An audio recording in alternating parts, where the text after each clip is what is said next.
the right horse to end that long drought for Cowbreds. If all goes well with him, just like any other horse in the Kentucky Derby, you need to have a little luck. And yes, California Chrome's been dominant. I mean, the 4 wins that he's had in recent times proves that. His flesh looks good. He's trained really well here at Churchill Downs. But as we mentioned earlier, he's got a gait issue. He doesn't always break well. And if he doesn't break well, then no, he's not 2 or 3 lengths better than this field. It's very wide open. Horses like Wicked Strong, Danza, Candy Boy, you know, there's a slew of horses. I think if you put 8 horses in a basket and pulled one out, it wouldn't surprise me if they won the race if California Chrome doesn't get out of the gate well. Now, for every Boston Bruin fan watching, every Red Sox fan, every Patriot fan, every Boston Screaming Eagle fan, every Celtic fan, this is the horse you're going to want to root for. His name is Wicked Strong. The horse can flat out run, Jerry, but what makes him that much more intriguing is the story that goes with his name. Yeah, he's owned by a syndicate called Centennial Farms, who's located in Massachusetts, and they tried to name this horse Boston Strong.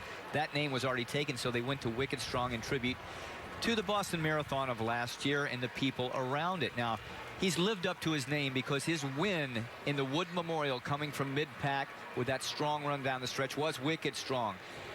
The only obstacle he's got really is the post. He's in the far outside, the number 20, but comes from post 19 because there was a scratch earlier this week. How will his jockey Rajiv Mirage merge his way into traffic as he goes down the stretch the first time and heads toward the first turn? If he's too wide into the first turn, he gives up valuable lengths and probably isn't good enough to overcome it. If he's able to merge in and let's say be in the 3 path by the time he gets to the turn, he's got traffic to deal with. He's got maybe 14, 15 other horses to navigate through. But good horses do those kind of things. He's certainly used to it. He runs like that, so it's not going to bother him. But he, again, needs some luck.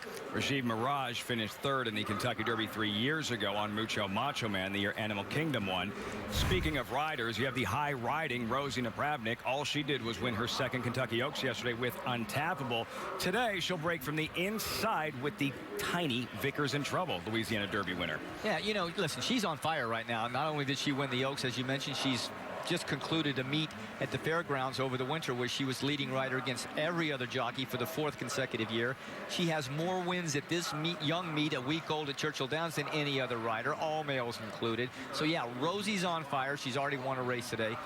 So as good as she is, can she overcome the inside post with Vickers in Trouble? Well, that's not the only obstacle she has. Vickers in Trouble is a kind of a speedy horse. Not a cinch to really enjoy the extra 1/8 of a mile of this Kentucky Derby. So can she keep Vickers in Trouble going that last furlong through the stretch? That's her biggest challenge. 2009, we watched Calvin Burrell sweep the Kentucky Oaks and Derby. We'll find out if Rosie Napravnik can do the same. She struck yesterday with Untappable, a date with Vickers in Trouble, the Louisiana Derby winner in the 140th Kentucky Derby.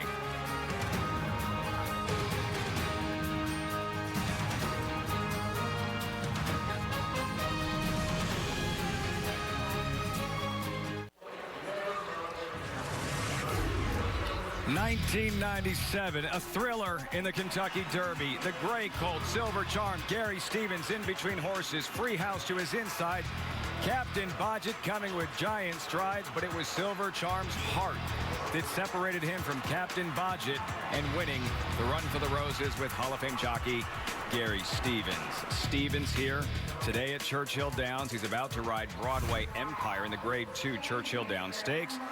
51-year-old Stevens aboard Candy Boy this afternoon. He's won the Kentucky Derby 3 times, the last in '97. In 2005, he announced his retirement. After 7 years away, he decided to make a comeback last year, and what a year it was.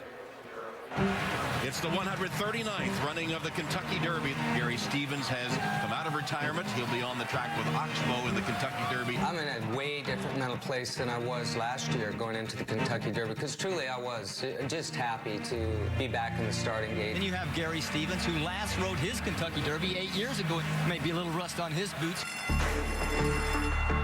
After I rode in it, man, my whole mental state changed. Down to the wire! Orb has won the Kentucky Derby! Having experienced the success I'd had throughout my career, I'm like, is this really why I came back? No. Come on, Gary, it's great that you were here, but you don't want to just compete. You want to win it. Gary Stevens, a two-time Preakness winner, continues his return to the saddle. He and Oxbow looked good in the stretch at Churchill Downs, but wound up finishing in 6th place. They're into the stretch, and it's Oxbow. It's my lucky day tries to catch him late, but it's Oxbow and Gary Stevens to win the Preakness. For me to come back and win the Preakness, what a feeling. I knew things were going to change immediately, that I was going to begin to get some more top horses thrown my way. The Breeders' Cup Classic, $5 million, a mile and a quarter. Here's Larry Colmus. They're all in line for America's richest horse race. They're off in the Breeders' Cup Classic. Mucho Macho Man has taken the lead as they come to the top of the stretch. Mucho Macho Man in a thrilling Breeders' Cup Classic. This is just a dream come true. The one race that was missing out of my career was the Breeders' Cup Classic. I didn't think that I'd get one. I dang sure didn't think it'd come in 2013.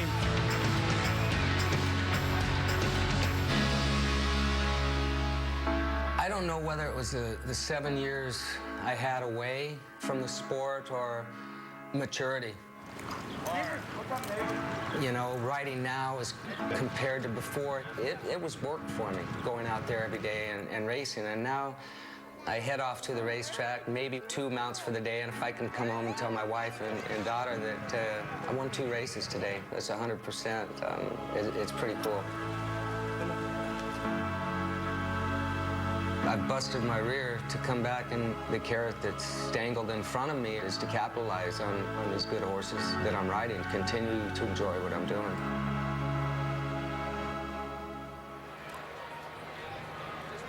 It's an unbelievable comeback. This would be like Troy Aikman stepping out of the booth after maybe 4 or 5 years of retirement and leading the Cowboys back to a playoff game. Jerry, you've been retired 8 years. Stevens was retired for 7. Could you imagine coming back and trying to ride every day? Personally, no. Listen, he's 5 years younger than I am, and you know, it's not so much the age. I retired at 48. He was 50. He's 50 now. When he came back, he's 51 now. So it's not really the age, but it was the amount of time off. 7 years without riding competitively. He weighed about 145 or 50 pounds. Getting the weight off would have killed me. You know, so I got to, you know, not only did he do it, he came back, and as he said, at the highest levels. Very, very impressive. He's already won 1 race today, the American Turf with Global View. He will ride Candy Boy, Gary Stevens, who first won the Kentucky Derby with a filly, winning colors back in 1988, becoming only the 3rd filly in history to win the Derby. He struck with long shot Thunder Gulch for D. Wayne Lucas in 1995, and as you saw, it was Silver Charm for Bob Baffert in 97. Stevens here. We have a post parade gearing up for the next live race at Churchill Downs on this undercard of the Kentucky Derby, the Churchill Downs Stakes. Real good sprinters you're going to see in this $400,000 event, starting with Capo Bastoni, trained by Todd Pletcher. Ridden by John Velasquez, who won this race in 2011 with Aconite. Capo Bastoni, translation, Mob Underboss. Been a little disappointing of late, 16-1. Number 2 clearly now for trainer Brian Lynch. Ridden by last year's Eclipse Award-winning jockey, champion jockey, Javier Castellano, has run this race a couple times, yet to win it. Number 3, Broadway Empire, a 9-length winner in his last start in Arizona. Ridden by who other than the man we were just speaking of, Gary Stevens, who last won it in 1998 with Distorted Humor. Number 4, Sahara Sky, has already banked more than $1.1 million. This is a monster. He won the Met Mile last year, one of the premier mile races in America. He's ridden by Joel Rosario and trained by Jerry Hollendorfer. Number 5, Quiet Force, Mr. Feast or Famine. Either he wins or you can't find him. Yeah, he's coming off a pretty good effort in the Commonwealth. He's 4th, beaten only 3/4 of the length, but that was on the synthetic. He's ridden by Julian Leperoux and Mike Maker, who trains Vickers in Trouble, as well as General A-Rod, and Harry's Holiday is his trainer. Number 6, Laugh Track, who was 3rd in that Commonwealth at Keeneland. Ridden by Miguel Mena and trained by Mark Cassian. I get this. Mark's run 1 horse in this race, and he won it with a Gallant Gentleman 31 years ago. Wow. He's due. Been a long time. Number 7, River Bear. This will be his 56th lifetime race. He's won 20 of them. He's a durable horse, that's for sure. That many races. Illinois bred makes his As you said, 56th career start. Both starts this year trained by Rusty Hellman, who is based in Illinois. Number 8, Falling Sky, who finished 19th and last in last year's Kentucky Derby. Trained by Wayne Lucas' protege George Weaver and ridden by Luis Saez. Number 9, Central Banker, a horse for course, perhaps 1 for 1 here at Churchill Downs. Looks to end a 5-race losing streak. His trainer Albert Stahl has run this race once. He was second in 2009 with My Pal Charlie. He's ridden by Corey Nakatani. Number 10, a sprinting machine, the 7-year-old gelding Delaney, who has earned more than $900,000. Won this race last year with Rosie Napravnik, trained by, again, Tom Amos. Number 11, shaking it up for the Hall of Fame combination of Mike Smith and trainer Bob Baffert. Yeah, he's lightly raced. This is his 9th start. He's a 4-1-1 record. Baffert won this race with Straight Man in 2000 and Criolito in 1996. Later today, 3-year-olds take center stage, running 1.25 miles. But next, sprinters chasing the winner's share of a $400,000 purse. The Grade 2 Churchill Downs Stakes next when we return to Churchill Downs.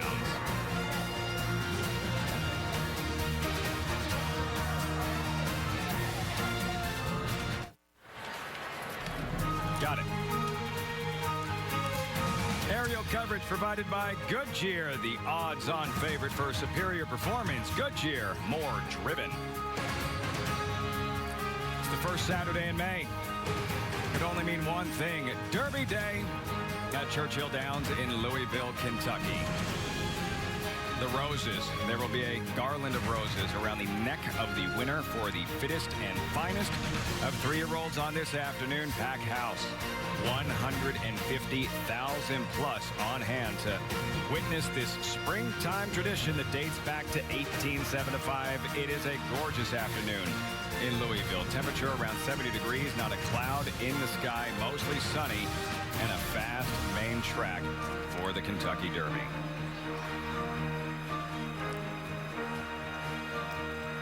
Story going in is California Crone, as we mentioned. His jockey, Victor Espinosa, who's already won a Derby with War Emblem in 2002. And his trainer, Art Sherman, 77 years old, trying to become the oldest trainer in history to win the Derby. Prior, it was the legendary Bald Eagle, Charlie Whittingham, 76 years old when he won with Sunday Silence in 1989. There you see the field on the track for the next graded stakes race, and this Churchill Downs Stakes. $400,000 is this purse. 7 furlongs. The current favorite, number 4, at 5-2, Jerry. This 6-year-old, relatively lightly raced. He's only raced 19 times in a 6-year career, or he's a 6-year-old. What makes him so good? Why is he the favorite in this field? Because he's really, really good. I mean, he's fast, he's tractable. He comes from the clouds, which makes him very, very exciting. You know, listen, 3-year-olds this time of year get all the glory, and it's fun to watch them. But these older horses are really good. Sahara Sky, who's a great miler. He won the Metropolitan Handicap at a mile in New York last summer, coming from way back. He usually gets up right in the shadow of the wire. It's excitement. You know, you have horses that are really good at 6 furlongs. You add another 220 yards to 7 furlongs, and can they stretch that speed? You have horses that go a mile or so, and can they dial back and come running like Sahara Sky? It's just, you have it on both ends. The hero of last year's Kentucky Derby in the saddle, Joel Rosario. He won with Orb. Last year, he'll ride General A-Rod on this afternoon as we revisit the Kentucky Derby odds. We had the one big scratch. Opportunity number 11 defected 2 days ago. He was the second choice on the morning line at 6-1. So a field of 19 going 1.25 miles. California Chrome 5-2. He is the favorite. We saw how brilliant he was in the Santa Anita Derby. Here he is training at Churchill Downs. There's always a buzz, Jerry, about the favorites when they arrive at Churchill and how they acclimate. What's the buzz about California Chrome since he's arrived? Well, if he's not the best looking horse this week, he's close to it. And that's what I always look for. Not only did they have to have talent coming in here, and they didn't have to win their last race, but they had to be moving forward, getting better as they developed in their 3-year-old year. But when they got to Churchill Downs from wherever they came from, Florida, New York, California, they had to acclimate well, and they had to carry their flesh. The best way to tell if a horse is doing well, if he's beefy like he usually is, if he's got a shiny coat, if he's a thin horse, if he hasn't lost weight, even if he's a thin horse. Those are the signs I look for. And how do they train over the track? With energy. California Chrome has done that. The first day he got here, he was a little bit looking around, wasn't aggressive, but since then he's trained really on the muscle. He's looked really good. Quick, who's the boss or Taxi? Tony Danza. Taxi. Tony Danza. Tony Danza, the actor. He is here in support of the colt named after him. Danza's sire or father, his name was Street Boss. So, in honor of Tony Danza and the star of Who's the Boss, you wind up with Danza, who could not have been more impressive in the Grade 1 Arkansas Derby.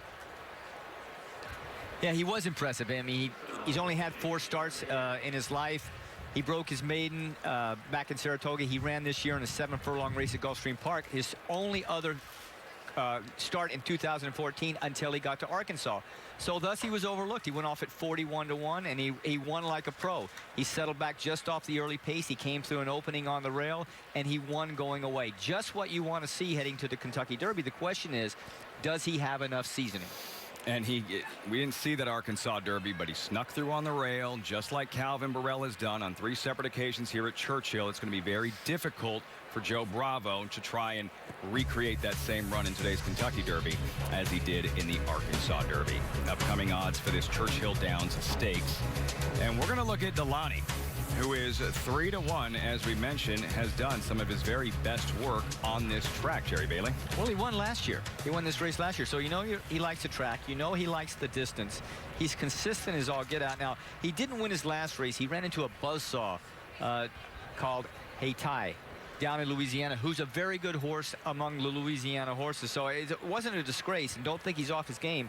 But to tell you how he likes his surface, he's run 4 times at Churchill Downs, and he's won all 4 of them. So, yes, he likes this racetrack. Delani, for owner Maggie Moss, trained by Tom Amos, a 7-year-old gelding who has won 15 times and is currently 3-1 as the horses make their way behind the starting gate. When you see him break, he will be up close. He doesn't have to be on the lead to win. He can settle just off of another horse, which might be Falling Sky in this particular race, number 8. He might set the pace, but Delani won't be too far off it if he's on his game. And from what I've seen this year from his races, he's pretty much on his game. This does feel like a clash of sprint titans, Jerry, when you have Delani and Sahara Sky. Sahara Sky, what would be the key for him to not only handle Delani, but to win this Churchill Downs stake? Well, it's going to be traffic. It's his biggest challenge. Anytime you have a come up from behind horse like Sahara Sky or even Capo Bastone, who won the Derby trial here last year at 1 mile, came flying. Now, it's a little shorter race than that, so he might have to start his run earlier. But all come from behind horses either have to go wide, which they lose valuable ground, or they have to navigate through the traffic. Sahara Sky, trained by Jerry Hollendorfer, who dreamed of being here with his 2-year-old champion, Shared Belief, who was brilliant in 2013. Some physical issues. He did not make the Kentucky Derby or the road to the Kentucky Derby, but Hollendorfer does have Sahara Sky here, who is the 5-2 favorite. The purse $400,000, 7 furlongs the distance for this Grade 2 Churchill Downs Sprint. Any final thoughts, Jerry, as they get set for this $400,000 sprint stakes race? Sahara Sky is really good. He needs pace. You know, come from behind horses. I said they either have to go wide, navigate through traffic, but they also need a hot pace up front. And we're going to look at the break. If number 8, Falling Sky, goes out quickly with Delani, there could be a fast pace. That's the race within the race. Voice of the Triple Crown, Larry Coleman, with the call, the Churchill Downs Stakes.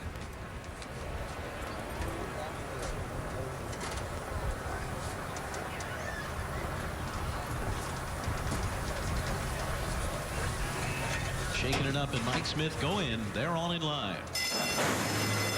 They're racing in the Churchill Downs Stakes.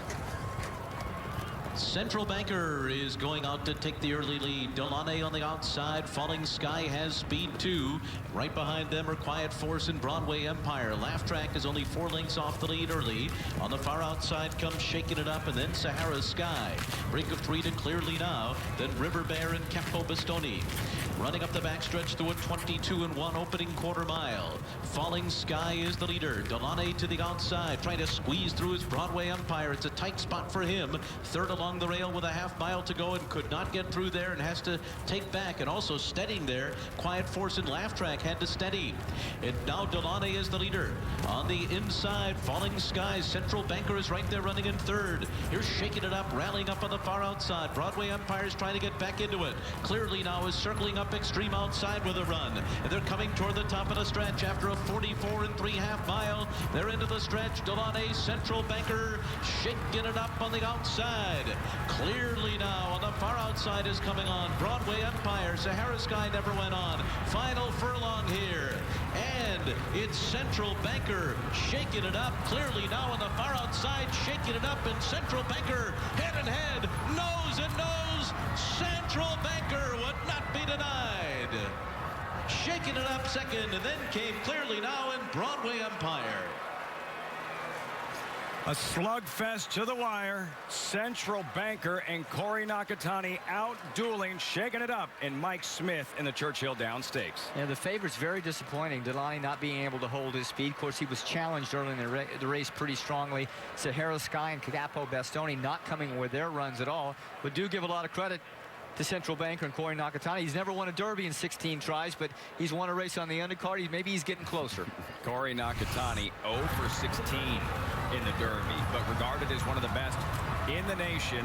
He's shaking up Central Banker, putting away Shaking It Up, and out finishing Shaking It Up to the wire. Another look at the head-on Central Banker. Nakatani, Jerry, regarded as one of the strongest finishers. You see Central Banker responding to his left-handed whip. He drifts out. Do you expect we might see an inquiry or an objection? No, he did a really good job. I mean, the idea to drift out to is to intimidate your opponent coming on either side. In this case, it was on the outside. Without making contact, he went right to that line and then pulled the horse back in after he did what he wanted to do without making contact. So, really good job. Tough week for owner Mike Pegram. He dreamed of starting Opportunity in the Derby. He scratched. He owns Shaking It Up, who missed it by that much in the Churchill Down Stakes. Central Banker, the winner in the Churchill Down Stakes.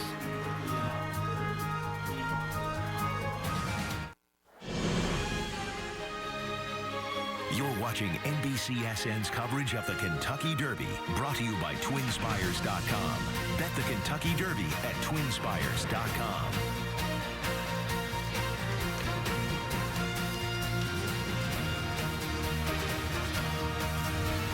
It's on. Kentucky Derby parties from coast to coast. 2,000 miles away. That's at Santa Anita Racetrack in the Chandelier Room. California Chrome, a California bred, and the pride of Los Alamitos in Cypress, California. That was Mrs. Kentucky. The hats are out. The ladies are out. The fans are out. 150,000 plus for the 140th Kentucky Derby. Results are available following that thrilling stretch duel in the Churchill Down Stakes. Central Banker in an upset. $23.60 the return for your would-be $2 investment over Shaking It Up from California. And Clearly Now, what a horse race. Central Banker, Corey Nakatani winning the Churchill Down Stakes. Jerry, normally leading up to the Kentucky Derby, you're watching these races, you're trying to get a gauge on how the track is playing. Is there a bias one way or the other favoring speed or closers that you've noticed thus far? No, obviously it's going to be a fast track. I've seen it very fair all day. I think it's fair enough to say that speed horses up front have a chance to carry it, but if they do too much too early in terms of fastness early in the race, they're going to pay the price. The Derby coverage continues on NBC. The first jewel of the Triple Crown, 140th running with Tom Hammond, is next.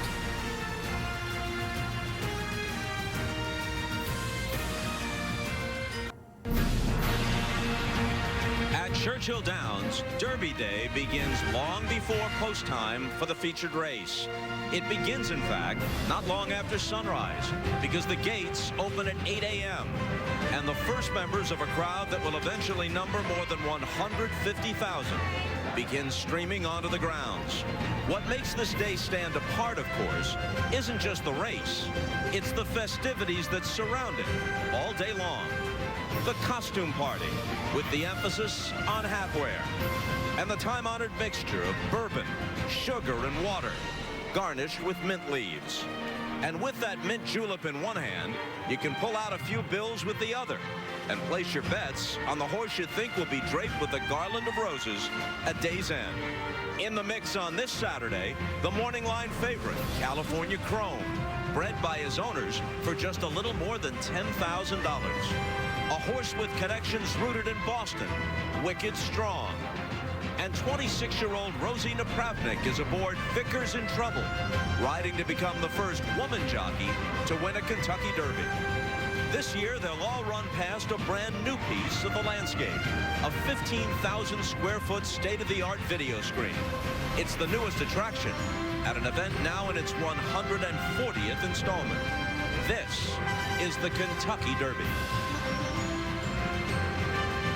We greet you on this Derby day from the cupola just inside the home stretch at Churchill Downs.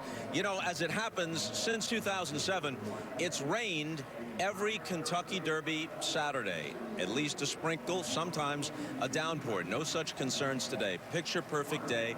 Temperatures in the 70s. Sunny skies all around.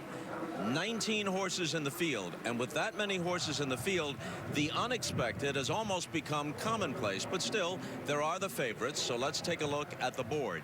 California Chrome was the morning line choice, and California Chrome is the favorite right now at 5-2. How deep are the connections? Art Sherman, the trainer of California Chrome, age 77, goes all the way back some 60 years to when he was an exercise rider for Derby winner Swaps. And then there's Wicked Strong, the name an obvious homage to its Boston roots. And Danza getting some support from the betting public at 9-1. You wonder whether the name alone accounts for that. Danza is at 9-1. So 19 horses in the field. We don't have quite that many broadcasters, but we do have a deep field of announcers. And we'll begin by welcoming in our newest addition, making his Derby debut. Here is Josh Elliott. Josh? Thank you, Bob. It is great, truly an honor to be here at Churchill today. And you mentioned Rosie Napravnik, and as she rides for history today, and certainly for every little girl watching at home, she'll do so on Vickers in Trouble, a horse her husband actually helped to train. And last month I visited with both of them at their new home right here in Louisville. Looking forward to bringing that to you. And speaking of history, we'll also revisit one of the darker chapters in recent American history. I learned the story behind the name Wicked Strong from his owners, Don and Holly Little, who renamed him in the aftermath of the Boston Marathon bombings to honor the fallen and to stand as one with their city.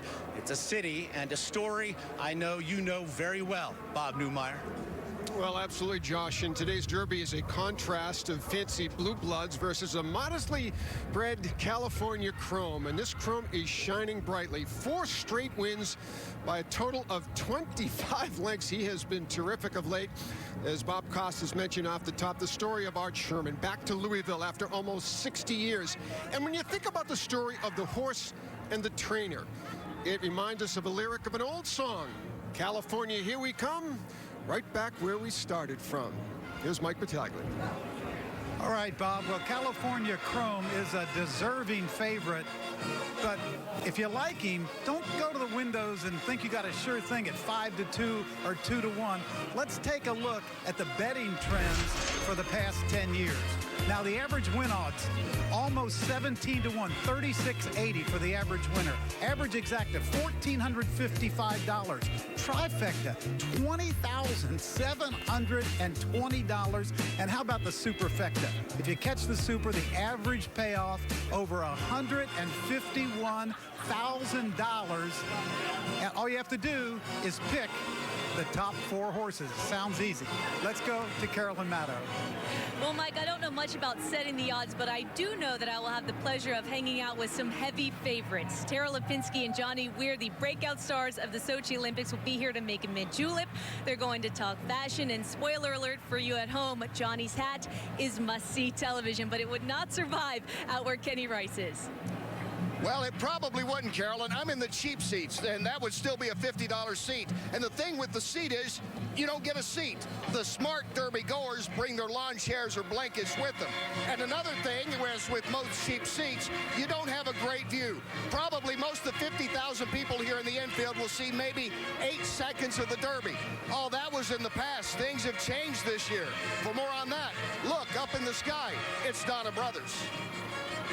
Kenny, it's not just fans in the infield, but also people in distant areas of the stands, and I think even a few people in Indiana who are going to have a clear view of the races now. I'm 5'3", 100 pounds, and right now, larger than life on the largest 4K ultra high definition display in the world. This thing is 15,000 square feet, or said another way, about the size of 5 average-sized American homes. It's 17 stories tall all the way at the top, and from where I'm standing, one heck of a view of the racetrack. Hey, Bob, can you see me from up here? Yeah, Donna, I can. On that board, I'm pretty sure they can see you in Paducah. It's the 140th Kentucky Derby. All the pageantry leading up to it when we come back to Churchill Downs in a minute.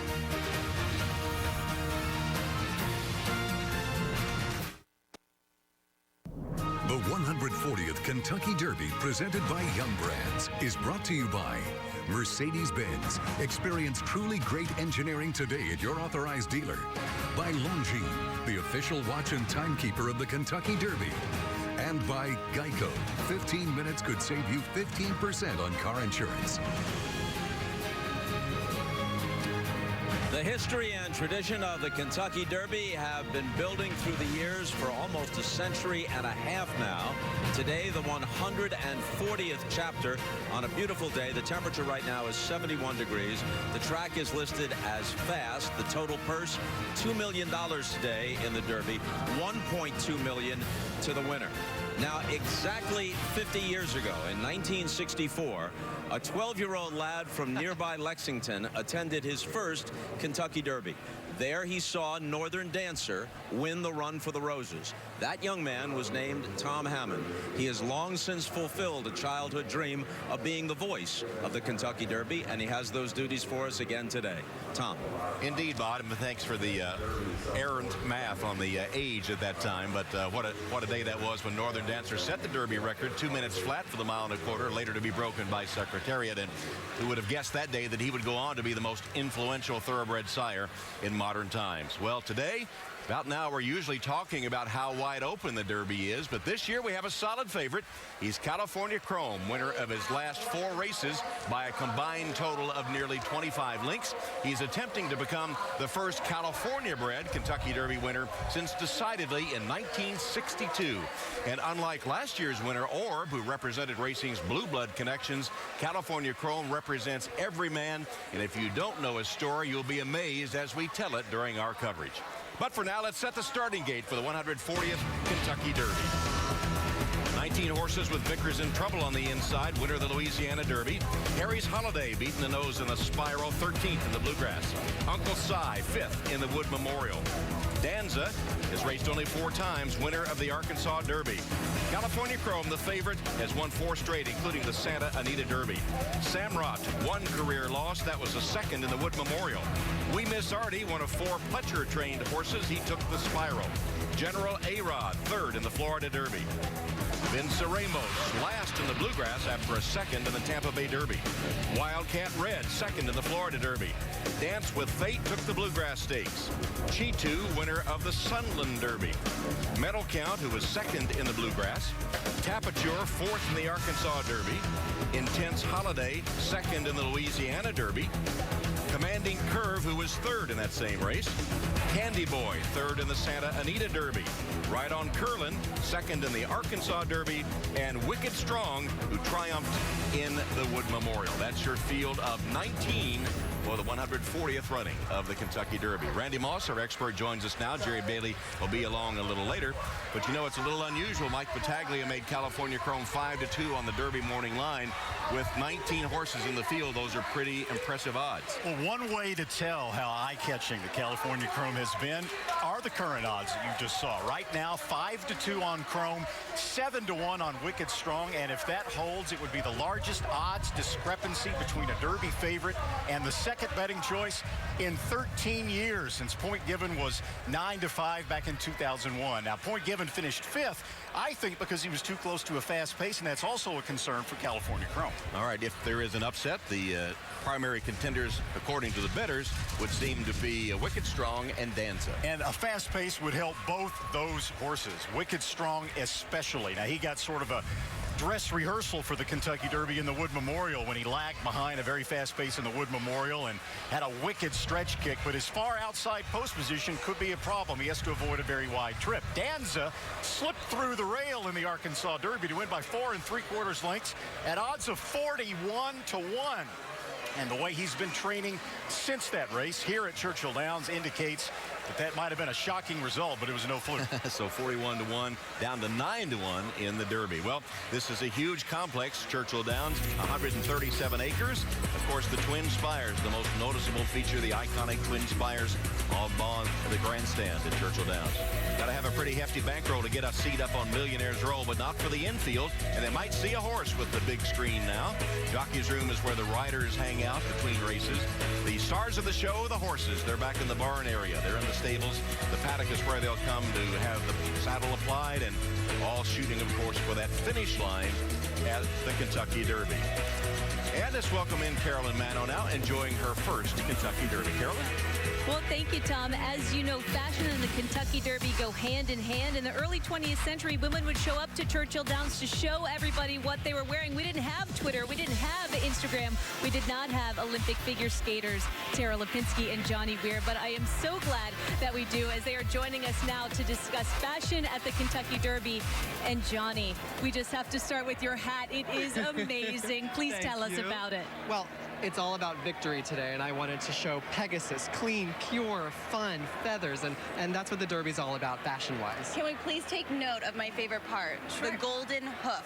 The golden hoof. Sparkling. And you look beautiful as well, Tara. Thank you. You both look lovely. You have a lot of street cred for your fashion that we saw at the Sochi Olympics, but you also have some barn cred as well because you used to ride, Johnny. Absolutely. I actually showed at Devon Horse Show. I had a beautiful Arabian pony named Shadow, and I just absolutely loved it, and ultimately came to that point where my parents said you have to choose either equestrian or figure skating, and I think I chose right, much like this one over here. I know I had a white Arabian, Moonray, and I miss him, and I had to choose skating, but hopefully that was the best avenue. You guys both made the right choice. Let's talk about fashion at the Derby. We see a lot of big hats behind us, Tara. Oh, I know it's the Kentucky Derby, and I know you want to go large, but there's some that are a little bit too massive. I just saw a woman walking with a huge flamingo on top of her hat. Dangerous. They're almost like the alien creatures in Pac-Man that you can see from up above, and they just kind of waddle through the crowd, and they're just too big sometimes. So if you're going to be flamboyant with your hat, at least have the courtesy to keep it small like Johnny, up and not out. A hat-nader. Yes. Green is the color of money. A lot of people placing their bets, and that's a color that we've been seeing a lot. You know, for spring summer fashion, I love green. I love a celery, a citrine, an emerald, of course, and we're seeing a lot of that here at the Derby. I think it's so fresh and cool, and you know, it's the color of money, and money attracts money, and a lot of people around here are betting today. And I need that luck. I'm losing. I'm losing. I was winning yesterday. Beginner's luck, and now it's all downhill. It'll all come back around. All right, we'll be back in just a little bit, but the action not just at the track here at Churchill Downs, it was all about the parties last night. Well, it wouldn't be the Kentucky Derby without a healthy dose of celebrities on hand. Toby Miller is here, good friends with trainer Bob Baffert, Ken Griffey Jr., Julius Irving, Dr. J at the Derby, and so is Packers quarterback Aaron Rodgers. And Paddock 140, our social hub with the Twitter mirror celebrating the 140th Kentucky Derby. And some of the celebs holding up the colors of their picks in the Derby. You can check it all out at NBCSports.com/Derby. You see Scottie Pippen, selecting Candy Boy. And another way to judge how important in the celebrity world is the Kentucky Derby, all the private planes parked at Standerford Field, not far from Churchill Downs. Hundreds of them as people fly in to enjoy the Kentucky Derby. And of course, not just here in Louisville, but all around the world, people have gone to elaborate lengths to have Kentucky Derby parties. Here's a sampling from Seattle, Charleston, Angel, and Washington, D.C. Everybody enjoying the Kentucky Derby. As we go back to Josh Elliott. Thank you, Tom. We saw the fans, well as those fans across the country and the world, and here at Churchill Downs, look to pick the winner today, either out of the hats or at the windows below. They would be wise to keep in mind, this is not always a favorites race. As recent years have proven, the Derby champion and its connections can really come from anywhere. From birth, Orb seemed almost fated to be a Kentucky Derby winner, with a long, powerful stride reminiscent of the champions in his pedigree. Unbridled, Seattle Slew, the mighty Secretariat. He was trained by Hall of Famer Shug McGahee and raced for the legendary Phipps stable, all of which meant that on Derby Day, his victory was thrilling, if also unsurprising. Orb has won the Kentucky Derby for Shug McGahee. But while Orb was horse racing royalty, the Derby champ 4 years earlier was very much a member of the equine proletariat. Mind That Bird was purchased as a yearling for just $9,500. Price $9,500. He was a small horse with a feisty disposition. At least that is, until his owners gelded him. Oh, and if you think that Mind That Bird started out a little rough around the edges, well, you could say the same for his human connections, considering how trainer Chip Woolley forged a friendship with Mind That Bird's co-owner, Mark Allen. Rather fateful meeting with the horse's owner and yourself. How did that come about? Well, Mark and I met actually in a bar fight, and he was taking the bad end of a whipping in the bar, and so I bailed him out, and we ended up turned into being really good friends. On Derby Day 2009, Mind That Bird went off as a 50-1 long shot. And just seconds into the race, his odds looked even longer. Well behind the rest of them is Mind That Bird. I look up, they come by me, and I'm 30 out of it. And I thought then this is going to be a long race. As the field turns for home. Well, when they turn for home, I realized then, oh man, we're going to win. And a spectacular upset. Mind That Bird has won the Kentucky Derby. An impossible result here. Now in retirement, Mind That Bird is, like it or not, a bit more accessible than Orb. For weeks, he's been living in the Kentucky Derby Museum, somehow not seeming to mind the din of the last-minute construction going on all around him. While 90 miles away, Orb's day-to-day is a bit more ideal. He resides in a spacious stallion barn that's been home to the greatest names in racing.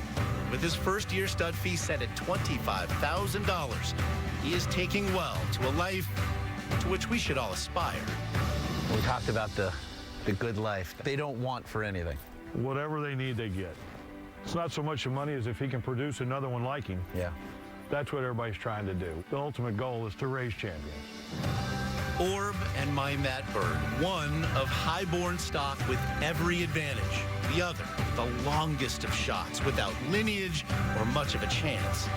Yet each journey ended in the same place, awash in roses. Champions of a race most democratic, cares not from where you came.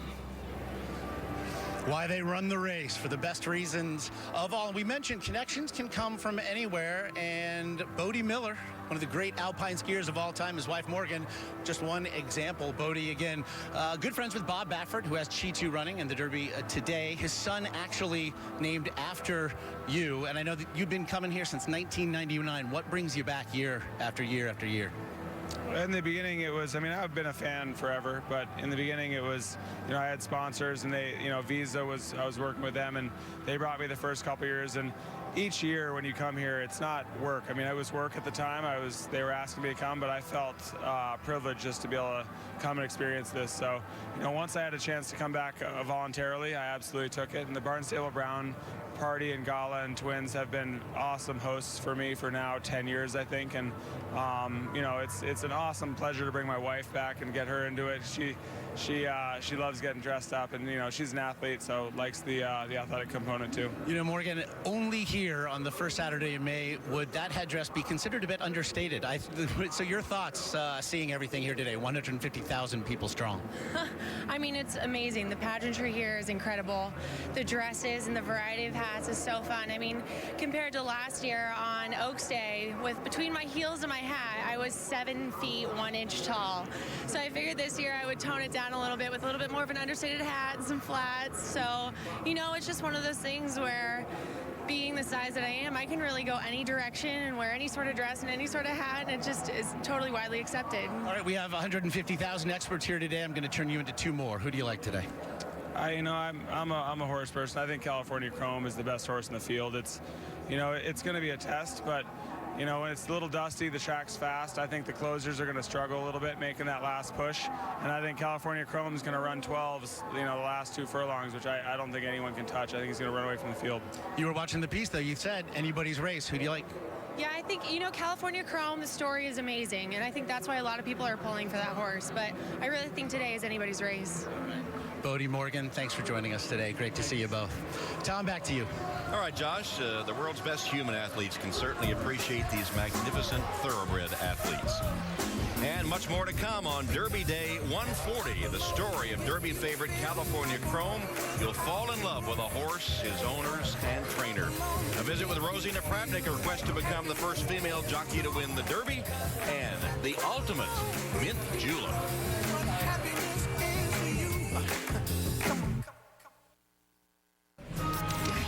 Check out NBC Sports Live Extra, available on NBCSports.com, and watch a live stream of today's race with alternate camera angles from your phone or tablet. And interact with all the social media content surrounding the Derby. And you can find these very cool Vine videos like this from our social media team here at Churchill Downs. Big crowd enjoying the sun here today as we look at Derby 140 by the numbers. Most starts belong to the favorite, California Chrome. He's raced 10 times. The fewest 4, Chitu and Danza, only 4 races each. The youngest, well, Tapature, happy birthday. Celebrating his birthday today. The oldest, Ride on Curlin and Dance with Fate. California Chrome, the highest earnings, $1.1 million. And the lowest, still not too bad, Commanding Curve has banked $142,000. Well, the horse's past performances, of course, are something the fans take into account, but what also sets these horses apart is their personality. Each has its own special character, as Tara Lipinski and Johnny Weir got to see for themselves. 33, that's a beautiful coat. Well done. I like your face makeup. Okay, where's our Big ups. horse? Not bad. Johnny, we found our horse. We are with the most stylish horse here, Wildcat Red. Johnny, he's wearing yellow. He stands out. He's wearing nylon, not the traditional leather. Give me your thoughts. I mean, for some, this may be a bit matchy-matchy, but I'm obsessed. Very sport chic. Puts Angelina Jolie's cheekbones to shame. He's the real deal. Oh my gosh, he has the best breath. His breath smells so good. This is amazing. Gosh, it's like carrots and molasses and peppermints. It's peppermints. I know. We're with Samrat. This is Rick. Rick, what's going on in there? It's a magnetic therapy to try to alleviate if there's any stiffness. They actually love it. He'll go into a kind of a deep sleep here. So I heard this horse does something really cute. He rolls around like a dog on his back. Is this true? You betcha. You just let him act like a horse and go and roll on his back. It's great therapy and gets to feel like a horse again. I love it. I love that thing when horses do. Mm-hmm. With their lips. Can you do that? What is happening?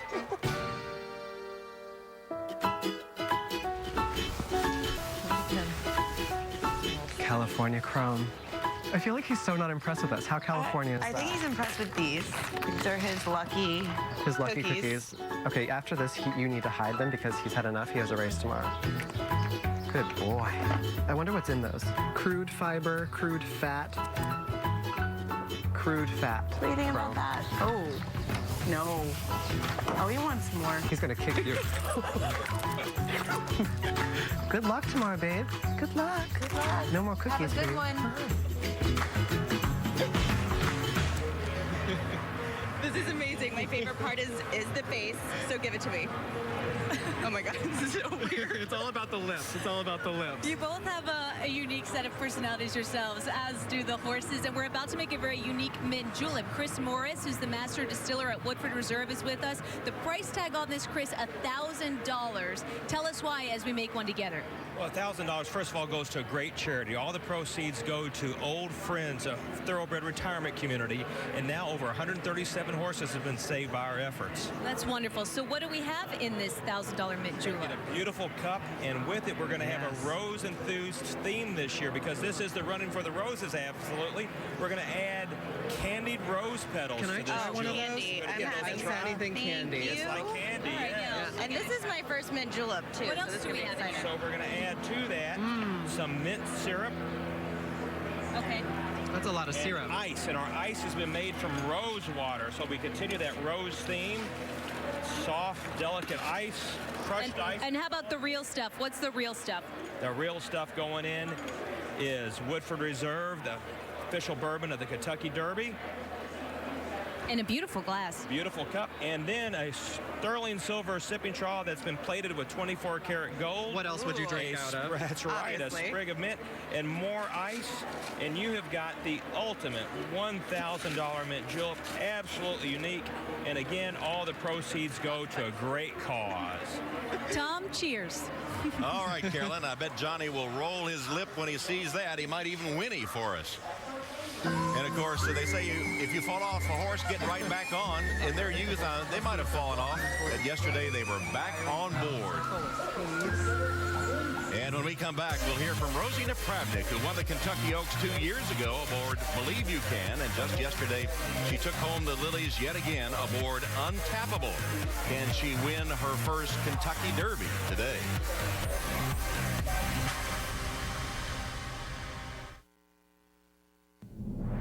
The 140th Kentucky Derby, presented by Yum Brands, is brought to you by Maui Gin, sunglasses for truer color, clarity, and detail. By U.S. Bank, all of us serving you. Member FDIC. And by the UPS Store.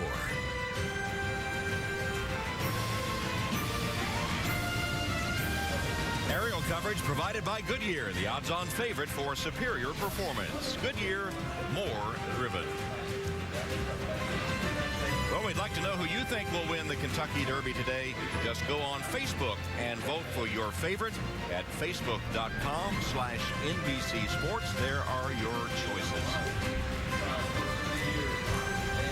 And there's Rosie Napravnik, fresh from her win in the Kentucky Oaks yesterday. As we go back to Josh Elliott. Tom, thanks. Today, Rosie Napravnik rides for real history to become the first female jockey to win the Kentucky Derby. And on a horse, her husband, Joe Sharp, helped to train. And though the couple always feel really more at home at a racetrack, last month, I had a chance to sit down with both of them at their new Kentucky home. The idea was to settle down. So Rosie Napravnik and Joe Sharp bought a home here in Louisville some 5 months ago. They've just been too busy to really move in. There you go. That's it. Are you looking to put roots down here? We're looking to at least put furniture here. Very ambitious. One day. When one of the sport's top jockeys marries an assistant trainer for one of the most successful stables, well, there's not much time for anything but racing. I leave here about 3:45 every morning. I have about 10 alarms. Yeah. Are you a snoozer? Oh, yeah. And He sleeps through all of them, except for this one. And working together could be sticky. What's it like, though, for the two of you? We definitely have had to have some sort of learning curve working together. It started out a little rocky, but we grew as horsemen, grew as people, and we really work great together. Yeah, we figured out what it We have a lot of fun, too. Today, husband and wife team up with Vickers in Trouble, a tiny little horse who found a way to win the Louisiana Derby. The Louisiana Derby to the Louisiana bred Vickers in Trouble. He's not the biggest horse in the shed, so to speak. Well, a lot of them would look small next to you, Josh. That's a very good horse. He's bigger than us. No, he's a little smaller than some, but He's on the small side, especially for, horses of this caliber. And he has a huge heart, which is probably more important than how long their legs are. More than any other jockey in today's race, Napravnik faces a different kind of pressure because of the history she has the chance to make here and because of her own timeline to make it. I think the only time I've ever really considered you a female jockey is wondering about kids. For you, I know you're still a young couple. Is it something that you guys think about? We think about it all the time, actually. Not stopping. You do? Shut up. We have a plan. So we're sticking to the plan. Do you want right to share now, that plan with the national television audience? No, you should. Okay. No shot. Okay. If I was to end up getting pregnant, like now, I would feel absolutely 100% satisfied with my career, and I would not plan on going back to riding after. Really?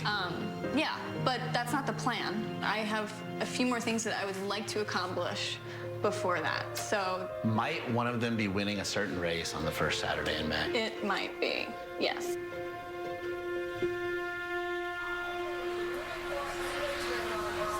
Well, Rosie, on Vickers in Trouble on the inside today at 16-1 or 19-1 currently. As we're joined by our Hall of Fame jockey, Jerry Bailey, who won the Derby a couple of times. And Jerry, as a Hall of Famer, I'd like to get your assessment of Rosie's skills. Well, let's put the female stuff to the side for just a moment. She's just a really, really good jockey. Recently she just finished her 4th consecutive year at the Churchill, at the Fairgrounds in New Orleans, being the leading rider. She is currently the leading rider here at Churchill Downs.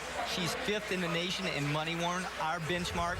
But in terms of female riding historically, she's not quite there yet. She's climbing the ladder, but that would belong to Julie Crone.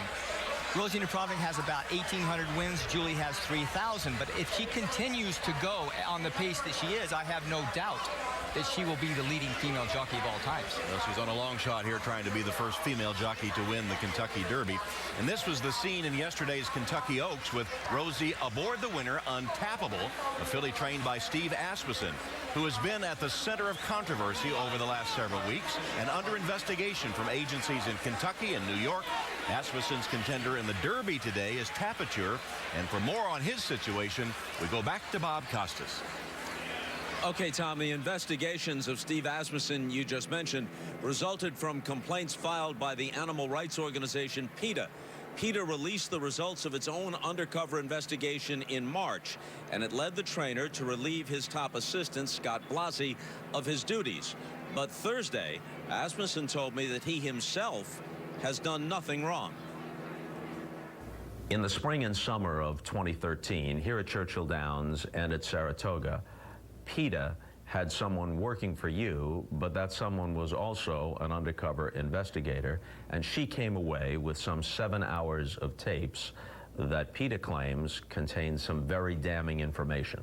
According to PETA, they say that you and your top assistant trainer, Scott Blassie, subjected horses to cruel and injurious treatment, administering drugs to them for non-therapeutic purposes, in other words, for performance-enhancing purposes, that they were allowed to run even when they shouldn't have been allowed to, running a risk of serious injury. Your response to that?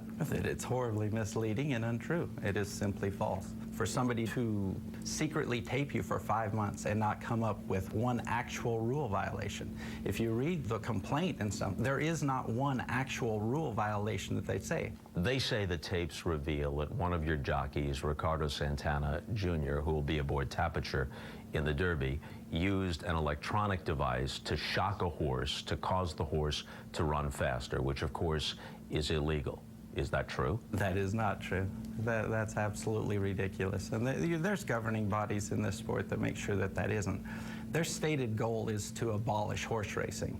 Their shock value. PETA's stated goal. The organization, you know, that has made these allegations, its stated goal is to abolish horse racing. They aren't going to get anybody's attention unless they throw in the shock value. I come from a family that grew up in horse racing. My mom was a trainer, you know, went to the barn, raced horses all the time. The most bothersome thing about this is for anybody to think that I am not a good caregiver. I mean, that would be the first thing on my resume. Now, the extended version of our interview with Steve Asmussen is posted on NBCSports.com. To consider some of the many questions raised by this situation, we again go back to our experts, led by Tom Hammond. Tom. All right, Bob, and I'm wondering, was it wrong for Steve to be here on this big weekend and in the spotlight? Well, there's no doubt that his presence here puts a brighter spotlight on the PETA accusations, but horse racing can't and shouldn't try to hide from that, because the Asmussen allegations aside, I think PETA makes some valid points about what they consider to be the over-medication of horses. I think what the industry needs to do is use that as an opportunity to have a conversation with the broader public and say, look, no sport is perfect. We're trying. Here's what we have in mind. Here's our strategy moving forward. Look, as a guy that rode them for over 30 years, I always voted for 0 race day medication. I mean, I didn't want him on any medication. We never got there, but I will have to say the industry in the last couple of years has made a lot of strides in terms of a uniform medication policy. Even outliers like Florida and Louisiana, who are pretty much the Wild West, have come on board, and they're part of a uniform. And for an industry that had no commissioner and states having their own agenda, that is progress. Well, of course, a lot of issues raised that go beyond Steve Asmussen's barn, and we'll keep track of those as the Triple Crown unfolds here in 2014. Right now, we have some bonus race coverage for you. Horses warming up in preparation for the Woodford Turf Classic. We'll have a chance here to see one of the great ones. That's Wise Dan, the 2-to-5 favorite at the moment. He's been Horse of the Year the last 2 years, 2012, 2013. The great gelding, now 7 years old. He's won his only start this year. He's earned nearly $6.5 million, and he is 12 of 13 lifetime on the turf. And we'll see him in action when we come back as we move to the grass. Wise Dan takes on the field in the Woodford Reserve Turf Classic when we come back to Churchill Downs on Derby Day 140.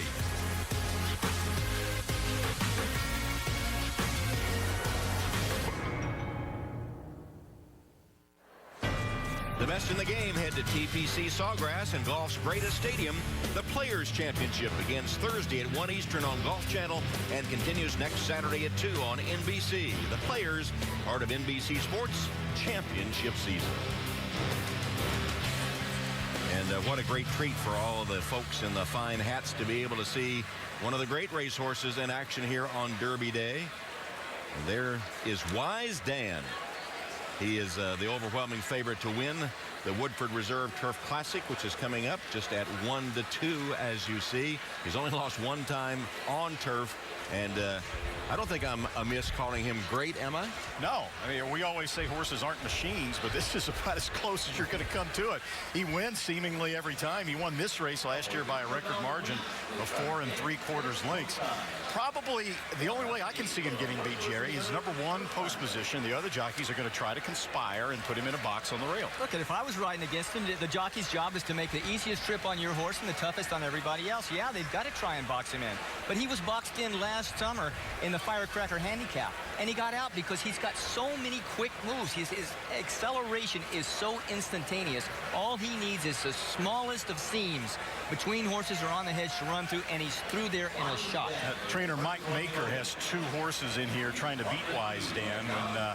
When he was told that, of course, the other jockeys are going to try to put Wise Dan in a box, he said, well, it better be a pretty strong box.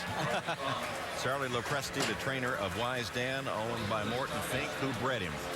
As they're entering the gate now for the Woodford Reserve Turf Classic. A chance to see 2-time Horse of the Year Wise Dan in action. There's Admiral Kitten going in the Ramsey colors. Now, Wise Dan never goes to the early lead. He always sits back and makes a stretch run. So see if he can find a way off that rail. And he won't be far off. All right, for the call of the Woodford Reserve Turf Classic, let's go to Larry Colmus. Seek again comes up to the outside stall, goes in. They're all in line. We're ready for the start. They're off in the Woodford Reserve Turf Classic. And it is Bright Thought out for the lead. Wise Dan is right behind him on the inside and will tuck in behind the pacemaker. And then to the outside, it's Sky Ring. Now, Wise Dan has taken one off the rail, and he's in between Sky Ring and Bright Thought. He's in a little bit tight early, and he's going to have to settle back in third position. John Velasquez wrangling him back now. Early trouble for Wise Dan. Oh, Wise Dan not having the best of trips so far. We'll see how good he is from there. Seek again is running in fourth position. He's 6 lengths off the lead. And then toward the inside comes Kygon. Boisterous is right alongside of him. On the far outside, it's Finnegan's Wake. They ran 1:24 seconds flat.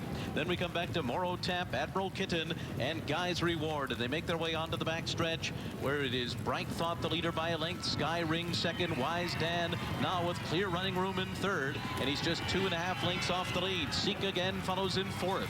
On the far outside, Finnegan's Wake is fifth. He's 5 lengths off the lead. Then Kygon, Boisterous in between horses. Morrow Tap on the outside. Admiral Kitten and Guy's Reward rated at the back of 48 flat half mile. They're moving for the far turn, and Wise Dan is edging up alongside of Bright Thought and Sky Ring. These two continue to race stride for stride, and Wise Dan still in hand on the outside of them. John Velasquez yet to let him loose, and he's just outside the leaders, and they're into the stretch, and it's Wise Dan on the outside. Bright Thought along the rails. Sky Ring. Seek again is closing through on the inside. Wise Dan's going to have to work for it. Seek again is coming through at the rail. It's Wise Dan in front. Seek again on the inside. Sticking with him. Wise Dan. Seek again. The two of them come down to the line together, and it's Wise Dan. He just doesn't know how to get beat. Seek again was right with him on the wire, and it's close for third.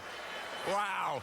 How many times have you heard people talk about horses and talk about their heart? There's the perfect illustration. He just willed himself to victory. He would not lose that race.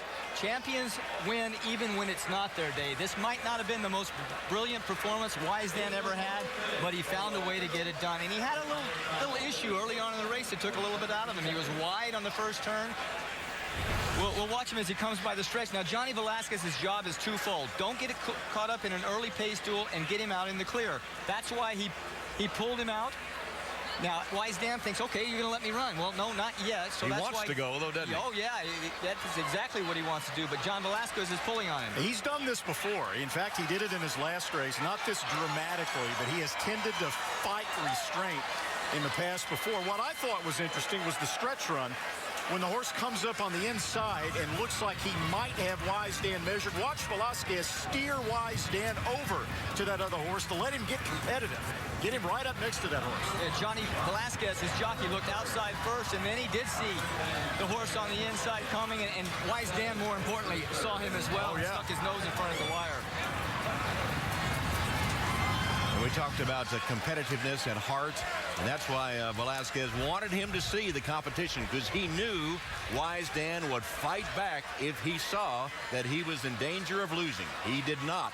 He willed himself to victory in the Woodford Reserve Turf Classic. Now, Wise Dan is 7 years old, which he is a gelding, and in racetrack age for a racehorse, that's advanced age. Now, this is 2 races in a row for our 2-time defending horse of the year that have not been as sharp as some of his earlier races. So maybe at age 7, we're beginning to see a little chink in the armor, and he may not be quite as good this year as he has been. Time will tell about that. And the horse on the inside's 4. So it was the old man against the youngster, and the old guy got it done. So on turf now, he has won 13 times in 14 starts on the grass. There he is, Wise Dan, the heart of a champion.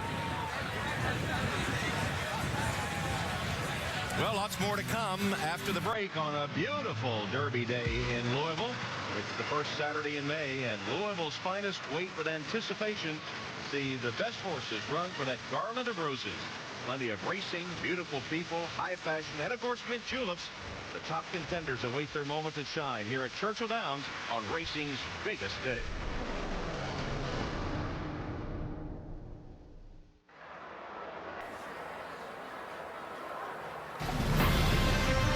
Churchill Downs in Louisville, Kentucky on the first Saturday in May. It's the biggest day of the year in thoroughbred racing. A day when one horse will stand out above all the others.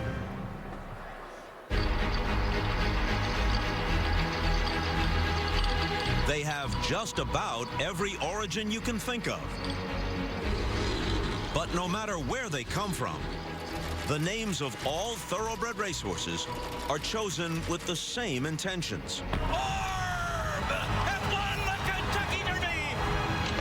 The idea is that you will remember them if the horse meets the moment and the name is engraved into history. It's gonna be swapped. Secretariat. Seattle Blue. Silver Charm by a neck. It's all Farnborough. 3 years ago, thousands of racehorses were born. The hope for every one of them was that today, their name might be etched in gold.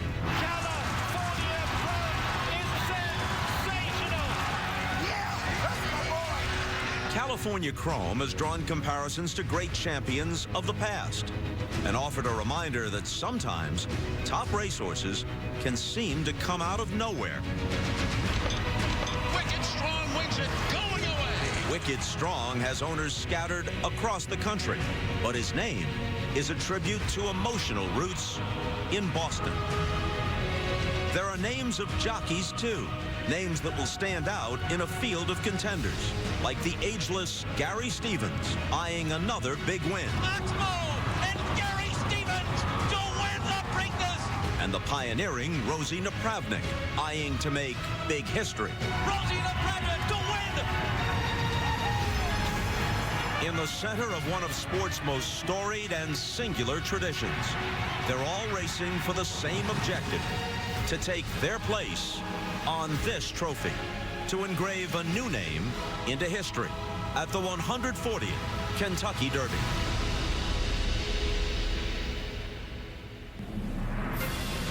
On a Chamber of Commerce type day at Churchill Downs in Louisville, the biggest party of the racing year is already underway and gaining momentum.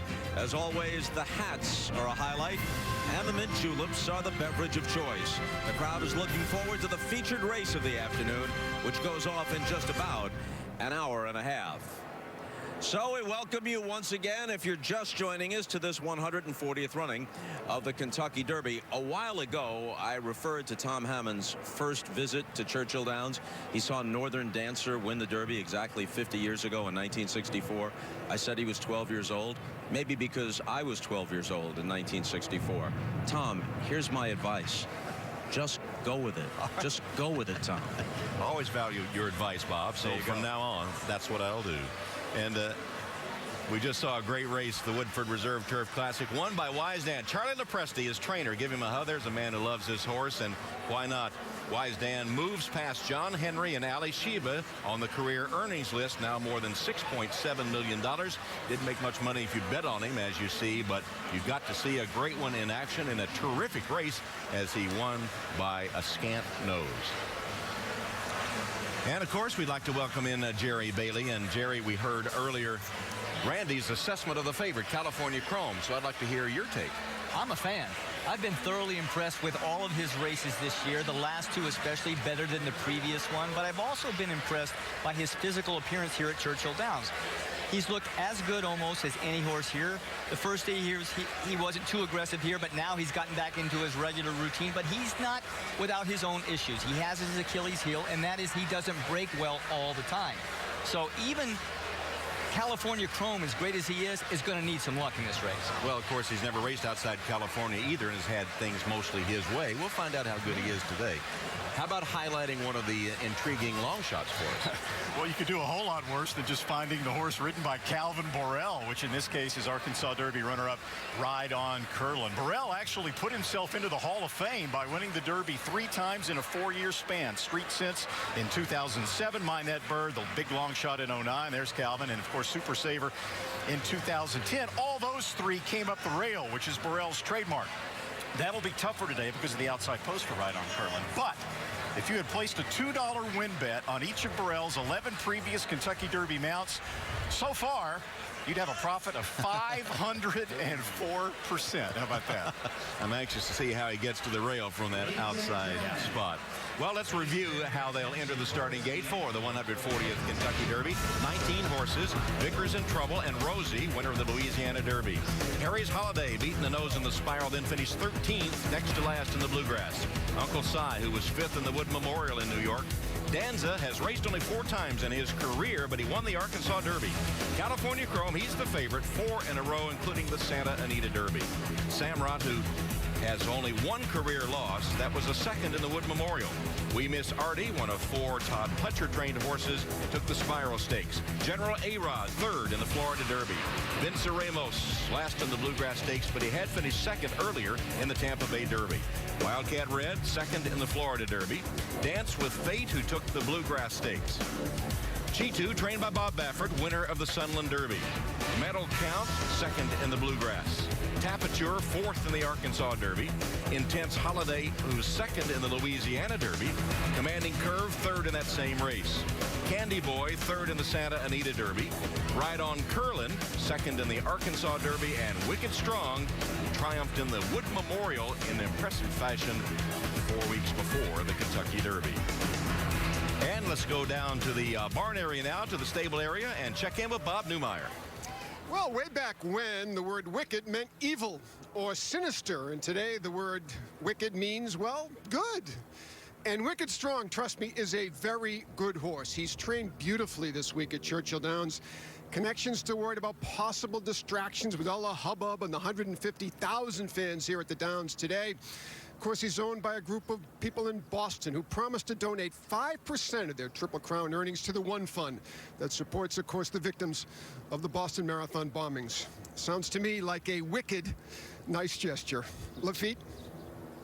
It's only happened 4 times in the history of this storied event. Brothers riding against one another in the Kentucky Derby. Puerto Rican jockeys Irad Jr. and Jose Ortiz are about to do just that. Irad is 21. He rides Uncle Si and says everyone back home is really proud of him and his younger brother. Jose is 20. He'll ride Samrat and is quick to point out, we just want to win. He says he does root for his brother when he's not riding against him. When he rides against him, he simply wants to beat him. Somewhat of a sibling rivalry in this Kentucky Derby. Let's go to Kenny Rice.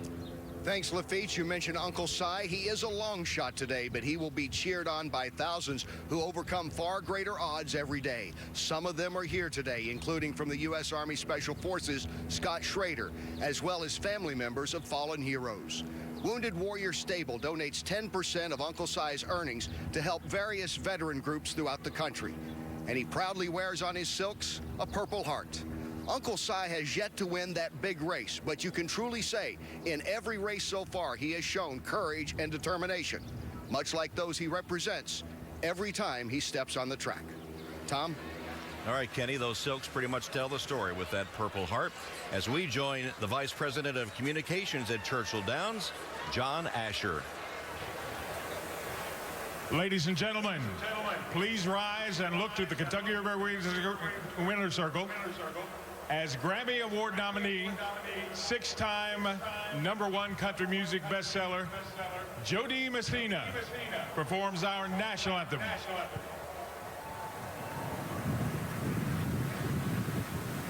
Oh, say, can you see by the dawn's early light what so proudly we hailed at the twilight's last gleaming, whose broad stripes and bright stars through the perilous fight o'er the ramparts we watched were so gallantly streaming. Hey!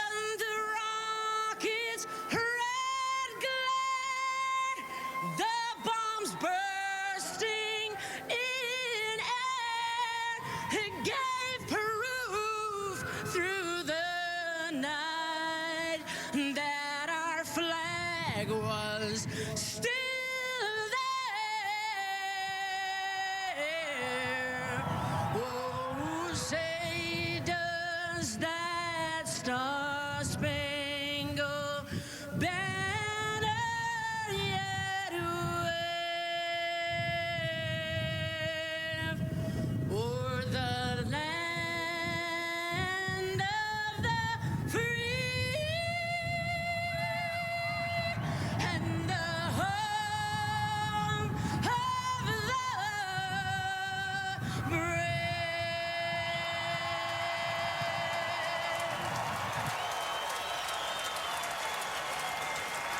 America's national anthem before America's greatest race.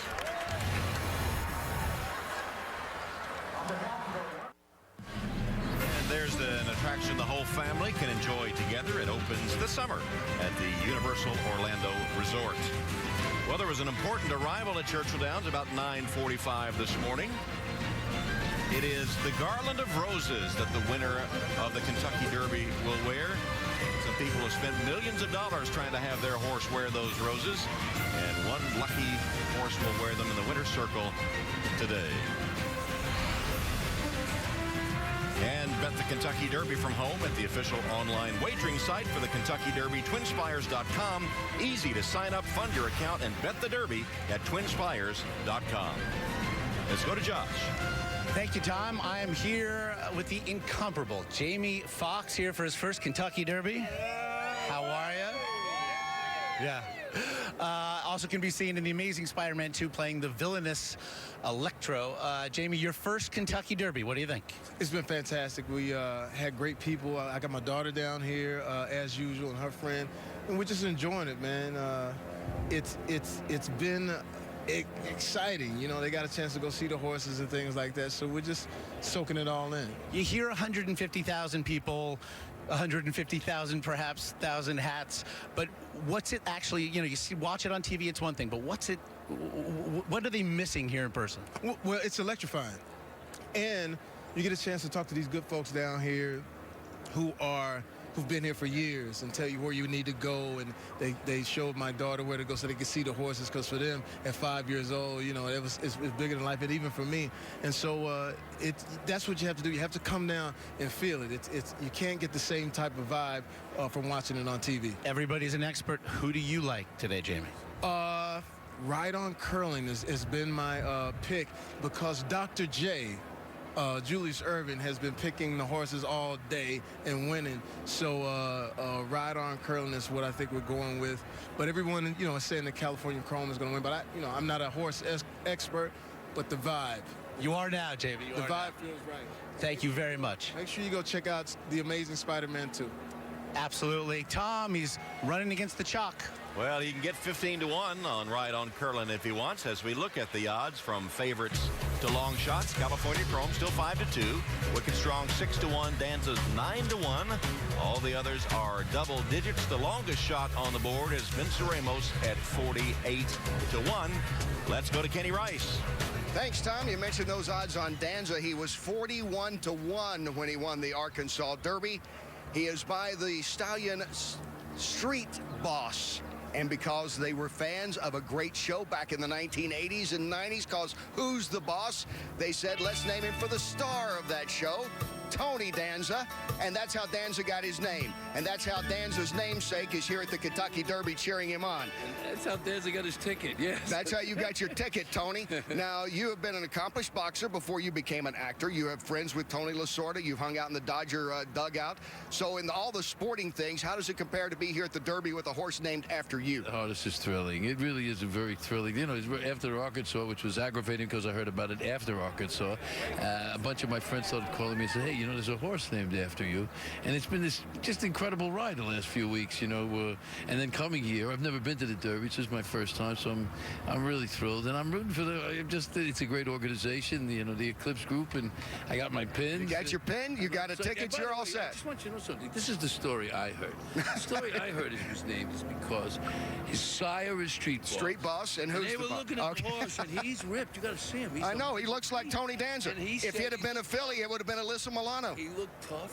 Good luck to you today, Tony. Tough Tony Danza. We know who he's rooting for. Not at 41-1 this time around, Donna. No more secrets. Kenny, I love Tony Danza, but Vince Ramos' name will make you root for him. He was named for the Vince Ramos Riding Center in Florida, which helps children and adults with disabilities through equine therapy. Addison Tompkins is one of the little girls to benefit. At 21 months old, she could not walk. 2 months into equine therapy at Vince Ramos, Addison took her first unassisted steps. Addison and her mom, Amy, had a chance to meet Vince Ramos, and according to Amy, he was so gentle with Addison, but you could see the determination in his eyes and feel the gentleness in his heart. That's a beautiful combination, Mike Battaglia. And it's an inspiring story, Donna, but now I'm going to take a look at some numbers. Winning post position numbers, that is. Take a look at the trend since way back in 1900. 1 and the 5, how about that? They're the two most productive post positions, 12 wins each. The 4, the 8, the 10, they've done well. And of course, it drops off drastically with the outside post, but that's because there weren't that many horses running in a lot of those derbies. But recently, the trend has changed. Go back to 2008. Big Brown broke from the outside post. Look at the last 3 years. Orb last year from post 15. I'll have another. 19 and Animal Kingdom 3 years ago, post 16. So Lafitte, the outside, that's the place to be. And Mike, 4 of those stalls in this year's Kentucky Derby starting gate will be occupied by Todd Pletcher trainees: Intense Holiday, Danza, We Miss Artie, and Vince Ramos. We Miss Artie and Vince Ramos considered long shots. Intense Holiday and Danza, their stock is on the rise. Rave reviews about how they've looked over the track leading up to the Derby this week. If Danza wins, get ready to hear just about every Who's the Boss and taxi catchphrase known on the planet. If Intense Holiday scores, a sense of redemption. Keep in mind his sire, Harlan's Holiday, was the defeated morning line favorite in the 2002 Kentucky Derby. Tom? All right, Lafitte, so we've seen how the big crowd here at Churchill Downs rates them in terms of their chances of winning. How about you at home? We gave you a chance to vote on Facebook, and California Chrome, just like the folks here at the track, getting 38% of the votes, but Wicked Strong, a strong showing with 31% in our Facebook poll. Well, it's Kentucky Derby Day, racing's biggest day, and for one set of connections, it will be the best day of their life.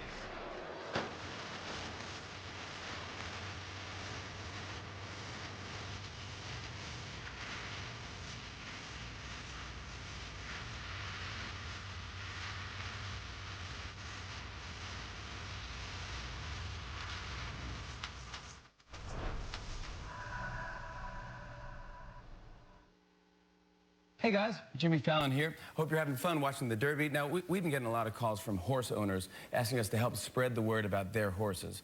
So we thought it'd be fun to show actual pictures of each horse in today's race with their name as a hashtag. And hopefully you guys can get your favorite horses trending on Twitter. So just to recap, here they are. We have Vickers in Trouble, Harry's Holiday, Uncle Si, Danza, California Chrome, Sam Rat, We Miss Artie, General A-Rod, Vince Ramos, Wildcat Red, Dance with Fate, C2, Medal Count, Tapiture, Intense Holiday, Commanding Curve, Right on Curlin, Candy Boy, and finally, Wicked Strong.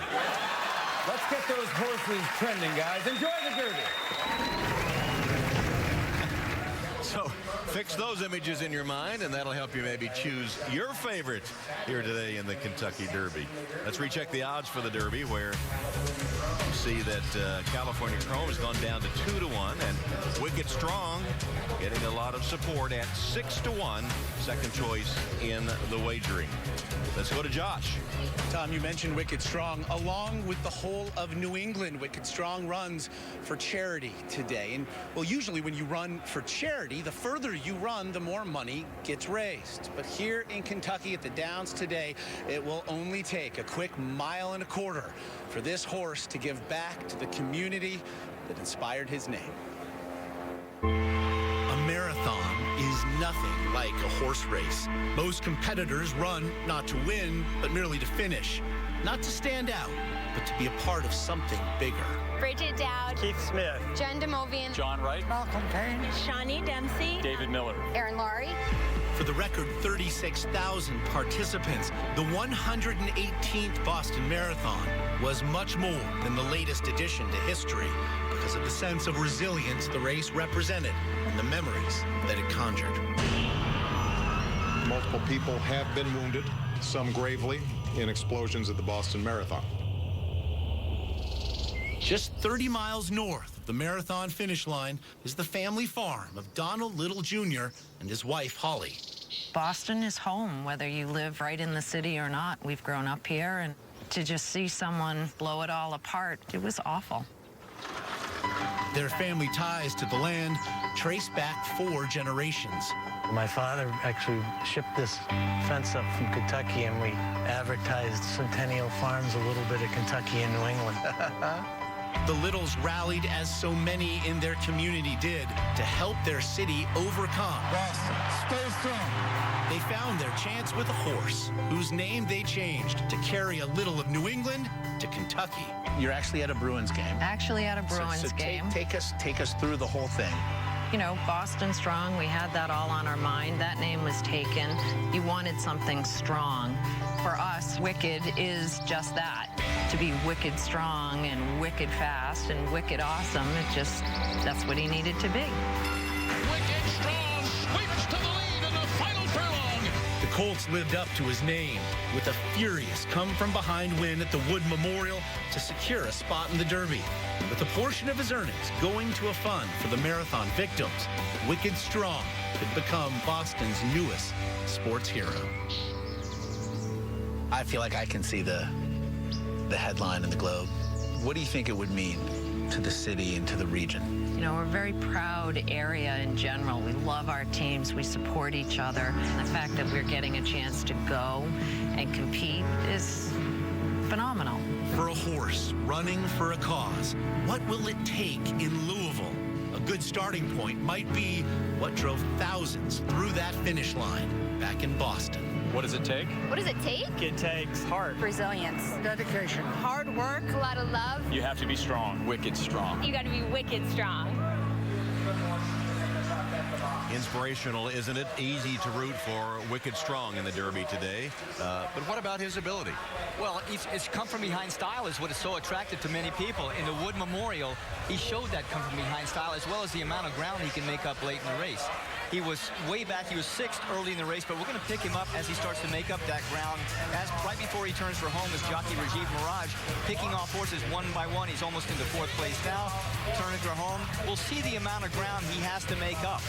At the top of the stretch, right here, Wicked Strong was 3 lengths behind the pace setter, which happened to be a horse named Social Inclusion, a fast one who's not in the Derby, but may run in the Preakness in 2 weeks. And as he comes down the stretch, Wicked Strong may not look like he's lighting it on fire, but gradually grinding it out slowly by surely.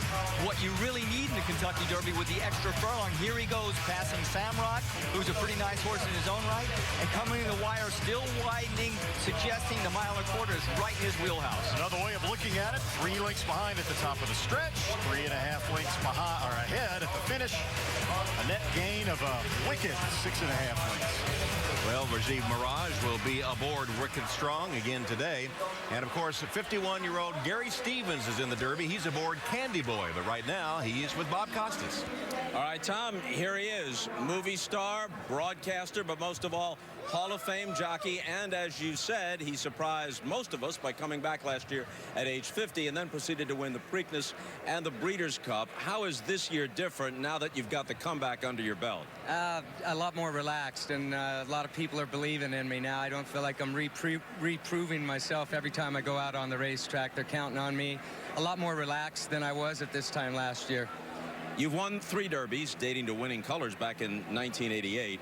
Candy Boy is 16-1. What has to happen for him to have a chance? Well, he's going to improve off of his Santa Anita race. I'm going to ride him a little differently than what I did at the Santa Anita Derby. How so? Well, I used him leaving the starting gate, meaning he showed more speed than he normally wants to show. I'm not going to be far away, hopefully, going into that first turn in striking position, but he's got a good turn of foot, a good finish when I allow him to do that, but I've got to get the trip. And the thing that makes it difficult, Bob, is so many of these horses have the same running style. They all want to be in the same place that I want to be in. And I actually, hopefully, this 18 post position will work in my favor and keep me out of some of that early traffic getting over into the first turn. Last year in the Oaks, there was some trouble with the horses getting into the gate, and you got banged around a little bit yourself. You okay? Yeah, I'm fine. Philly threw me out the back of the starting gate, landed on my shoulder, and just bruised it up a little bit. Rode 2 earlier today with the winner, so been waiting for this all day long. So 24 hours, enough to recover. You're good. Oh, absolutely. Good luck. Thanks, Bob. Gary Stevens. Tom. All right, Bob, some pretty good analysis of the race there from Gary Stevens, whose story is amazing. Now let's join Churchill Downs track announcer Larry Colmus. Horsemen for the 11th race, the 140th Kentucky Derby. The walkover to the paddock will begin in 15 minutes. Please bring your horses to the track.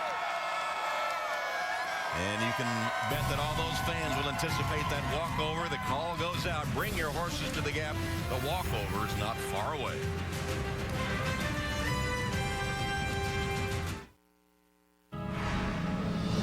Triple Crown Moments, presented by GE Capital.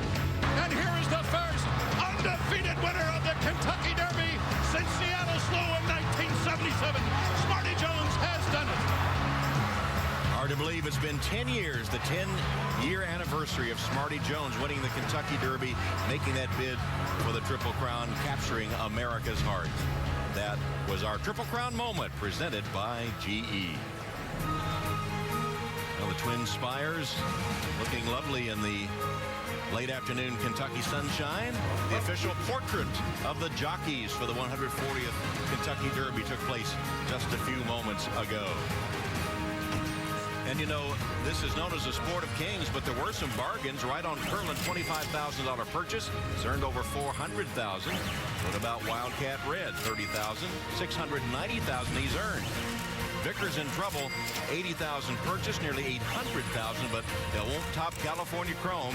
The owners have about $10,000 in him, and he has earned $1.1 million. And it is California Chrome that has captured the public's imagination so far. He is currently the 2-1 favorite. One of his owners, of course, is Steve Coburn.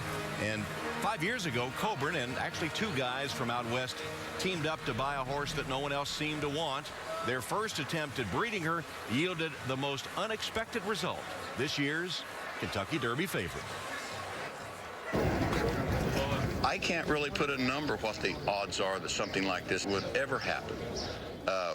1 in 100 billion, 1 in 10 trillion, I don't know. If you take Interstate 5 to the foothills of Coalinga, California, you'll reach the intersection of dumb luck and opportunity. This is where California Chrome's journey to becoming the most unlikely Kentucky Derby favorite in years was hatched.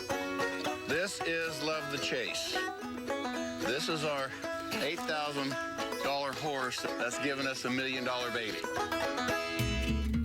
We bought this filly for $8,000, Perry Martin and myself. And we were told that we're real dumbasses if we got in the racing game. That's where we got the name Dumbass Partners. We needed a logo, and I thought, let's put this jackass on the back of the silks. He's got 2 white buck teeth, and he's got little eyes. It's really cute.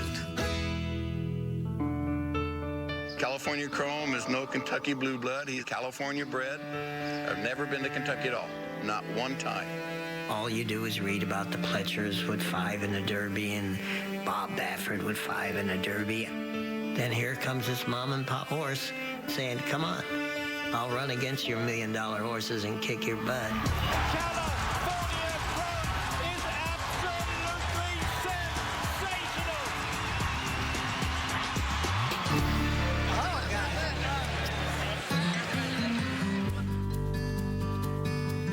before California Chrome came along, I loved to be out in the morning and train. Everybody, kids me, said, when are you going to retire or do this? I wouldn't know what to do. I couldn't retire. Until now, Art Sherman had never trained a Kentucky Derby horse. But in 1955, at the age of 18, he was a stable hand for Swaps, escorting the horse on a 4-day train ride from California to Kentucky. Here comes the finish. It's going to be Swaps winning a length and a half in the 1955 Kentucky Derby. I bet $50 across the board. That was all my savings. I bought me some alligator shoes, and I said, man, I'm styling now. I said, I'll get all the girls now. What, Chrome? Hey, you know you're the rock star now. You know, I love California Chrome. I think he's an outstanding little horse, and he's my Swaps. Yeah! Attaboy, Junior! That's my boy! We were offered $6 million for 51% of California Chrome. We said no. No. Because this is our dream. When he crosses the finish line first, that will be the icing on the cake. That will be the true fairy tale of this story.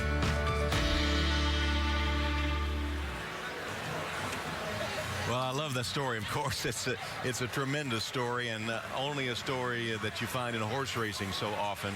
He's the 2-to-1 favorite right now. Is there a problem, though, in any of his aspects? Is there something that could get him beat? Yeah, if he has an Achilles heel, it will be at the starting gate. He has a bad habit of getting a little bit anxious in there, which results in a poor braking. The last time he was beaten, that was the reason. We go back to last November 1st in the one stall, and you look at it, all the other horses are pretty calm. But California Chrome rears up at the start because he rocked back in the starting gate. Now, for some horses it might not matter, but he's a speed horse. He likes to be up front early, or at least close early. So by breaking that poorly, look how many lengths he loses going into the first turn. It's over 6. In addition to the lengths lost, he doesn't like all that dirt in his face being back. You know, that was a 9-horse field. You know, the Derby with 20 is going to magnify it even further. Even at the quarter pole turning for him, he still doesn't like that dirt in his face. He's got his head up in the air. He's not striding forward. So this will be an issue for him. Now, it doesn't happen all the time. 2 races back, he broke exceedingly well. Now, he's still a little antsy in there. He's still rocking back and forth, but he's rocking forward when this gate opens in this particular race, which puts him out on the lead early. A place he would really like to be in the Kentucky Derby, or at least close, so his jockey Victor Espinosa doesn't have to fight the dirt. You thought maybe you learned his lesson, but if we go to his last race in the Santa Anita Derby, again, look at the other horses are still, he is moving and he breaks poorly again. Not as bad, but half a step slow. Now, in this race, the jockey stayed out and allowed Victor Espinosa to move up inside. But in the Derby, no, they're going to go forward and they're going to come closed and they're going to make a sandwich out of it. Bad news if he breaks this way poorly in today's race. But even if California Chrome breaks like a shot, Espinosa faces this dilemma. If he takes California Chrome back a little off the pace from the number 5 post position, he could be blocked from getting him to the outside and escaping that flying dirt. But if he gets out of the dirt by sending him up to the lead, he risks getting caught in one of those suicidal Derby pace battles. Espinosa may be on the best horse, but he's walking a tightrope. I talked to Victor last night, and he said the same thing you guys are saying. He's saying the start is all important for California Chrome. Yeah. Let's go to Kenny Rice. All right, thanks, Tom. Members of the Colburn and Martin family all walking over. Steve, this is the moment. We've heard you turn down a lot of money. Now you're here getting ready to walk over the Derby. What are you feeling? Just pride. A lot of pride. Perry and I and our families, we've gone through a lot. We've surrendered a lot to get this colt here, and we're here. We're here. People say we were a bunch of dumbasses. Well, you know what? We might be, but we're here. And good luck to you today. Thank you. Thank you very much. Steve and his partner, Perry Martin, wife Carolyn accompanying him. And Tom, today's his birthday. What a present that would be, wouldn't it? His 61st birthday is today, May 3rd. That would put a ribbon on it, wouldn't it, if California Chrome wears the roses a little later on today. The walkover is imminent.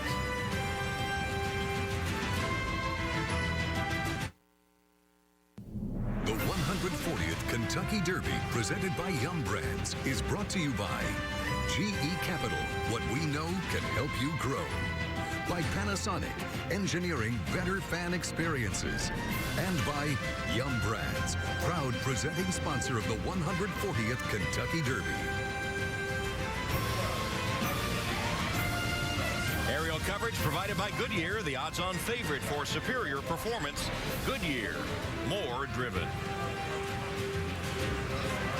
Take a quick look at the odds. Favorites to long shots. California Chrome 2-1. Wicked Strong 6-1. Danza 9-1. 47-1 on Vincent Ramos. As we go back to the Churchill Downs track announcer, Larry Colmus. Larry? Ladies and gentlemen, please turn your attention to the track as the horsemen and horses of the 140th Kentucky Derby are now on their way to the paddock. The walkover has begun.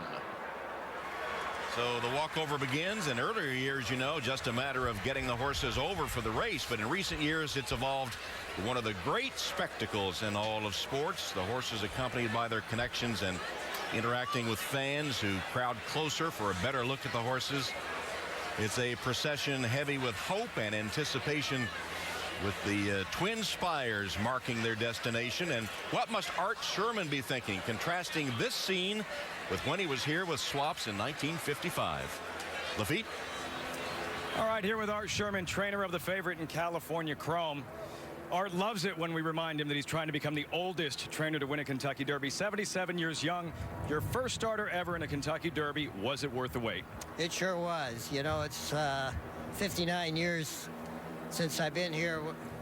I just hope I can repeat what I had the fun of being as a 19-year-old as I am now. I'll tell you, it means a whole lot different to me now. You know, it'd be so much more rewarding for me knowing what I have accomplished over the years, and 23 years of riding and 35 years of training. You know, I think it's been great, you know.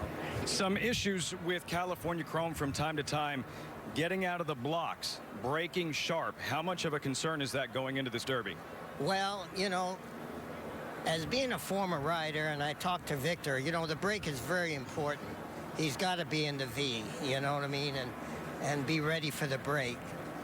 And if that happens, if he breaks well, he's got enough speed to be with any horse he wanted to be, and he'll probably be laying about fourth going into that first turn, I hope, you know. Art, you said that when you were here back in 1955 with Swaps, you were taken aback with all the people. There's a few more people here today. Over 160,000 strong. What's the biggest difference?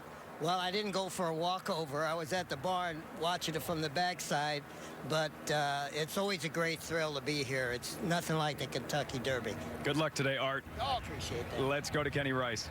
All right, Lafitte, thank you. I'm with Todd Pletcher. He has Vincent Ramos, We Miss Artie, Intense Holiday, and Danza. So out of those four, who's going to win today? Hopefully one of the four. Todd, how's everything been training as far as when you bring in groups, and you've done it before, when you're bringing four horses in here, how do you schedule everything and handicap the field for them in this field of 19?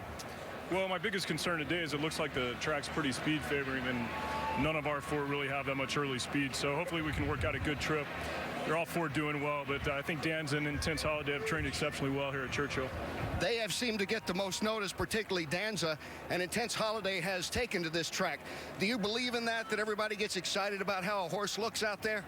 You definitely want to see all the right signs coming in, and, you know, those two horses in particular have really trained well over this surface. Intense Holiday, I believe you've compared him to your Derby winner, Super Saver. Let's hope. Best scenario for you today, how does it shape up? Well, you just want a clean trip, especially going to the first turn. That's usually the area where you have the most trouble. So hopefully we can work out a good trip into the first turn and then let the best horse win from there. Good luck, Todd. Todd Pletcher sending out four again today. Let's go to Donna Brothers. Can with John Sadler as Candy Boy in. Off of a win in the Robert B. Lewis, John, he could do no better than third in the Santa Anita Derby. Were you disappointed with that effort last time out? Well, I mean, a little bit. I mean, but the winner was the winner. The California Chrome was very good that day, so I can't deny him his brilliance. We think we have a nice horse who wants to run a long distance, so we think he's deserving of another chance today. Bob Costas talked to Gary Stevens earlier. You have a 3-time Kentucky Derby winning Hall of Fame jockey aboard. He said he's going to ride him a little differently than he did in the Santa Anita Derby. What did you guys discuss? Yeah, we discussed staying back a little more. We thought he was up a little too close in the Santa Anita Derby. We don't want to get caught up in a speed duel. There's lots of speed in these races. All right, good luck to you. Thank you very much. Let's go to Bob Newmeyer. Bronco Billy Gowan, Louisiana, first-time Derby. How's this experience for you? Oh, this is the greatest. This is what we all live for right here. Ride on Curlin.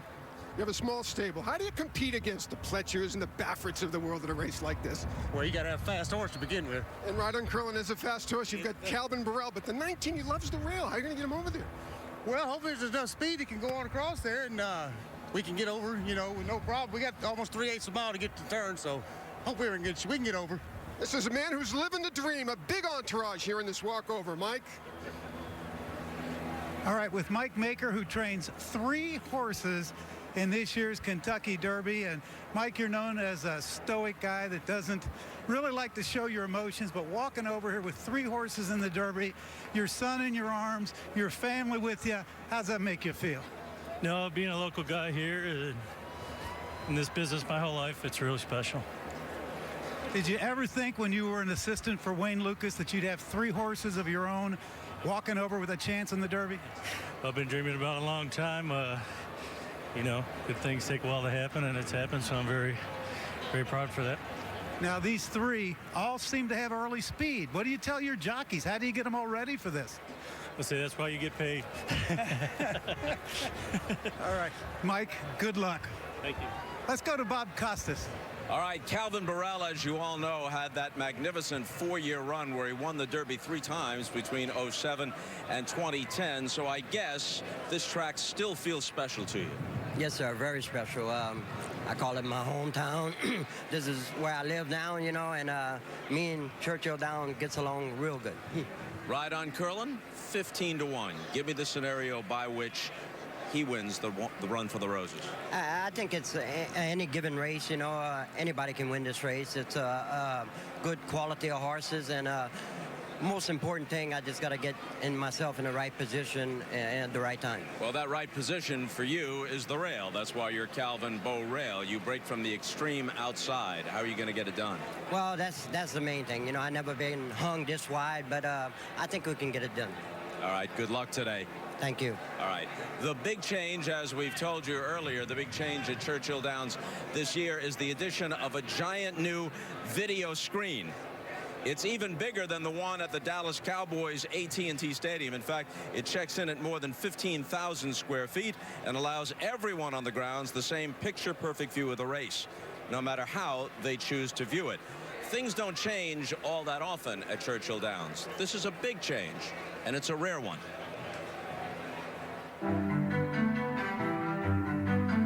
In Derby number 140, it's the things that are still the same as they've always been that define the event. Like the parade of fashion that's been around for more than a century and proves that some styles don't have an expiration date. The drink of choice that hasn't been displaced and still gives this day a distinctive distilled freshness. The Derby without a julep is like Kentucky without a kennel, sir. The tradition of placing your bets and then looking for your long shot to come galloping past the Twin Spires. And all throughout the race, the track, the jockeys, even the horses, in a way they all look the same as they always have. The same garb, the same size, even just about the same speed. While today, should the need arise for a replay system, the same basic concept that's been in place for more than a century will settle the issue of a photo finish. Noses apart, too tight to goal. There's nothing wrong at all about the fact that pretty much wherever else you look in sports, you'll see that things have changed quite a bit. But there's still something undeniably appealing about the fact that the Derby hasn't. That today, when the gates open for the 140th time, whether you're watching it on a big screen or with the naked eye, no matter what happens and no matter who wins, more than anything else, the Kentucky Derby will be as timeless as ever.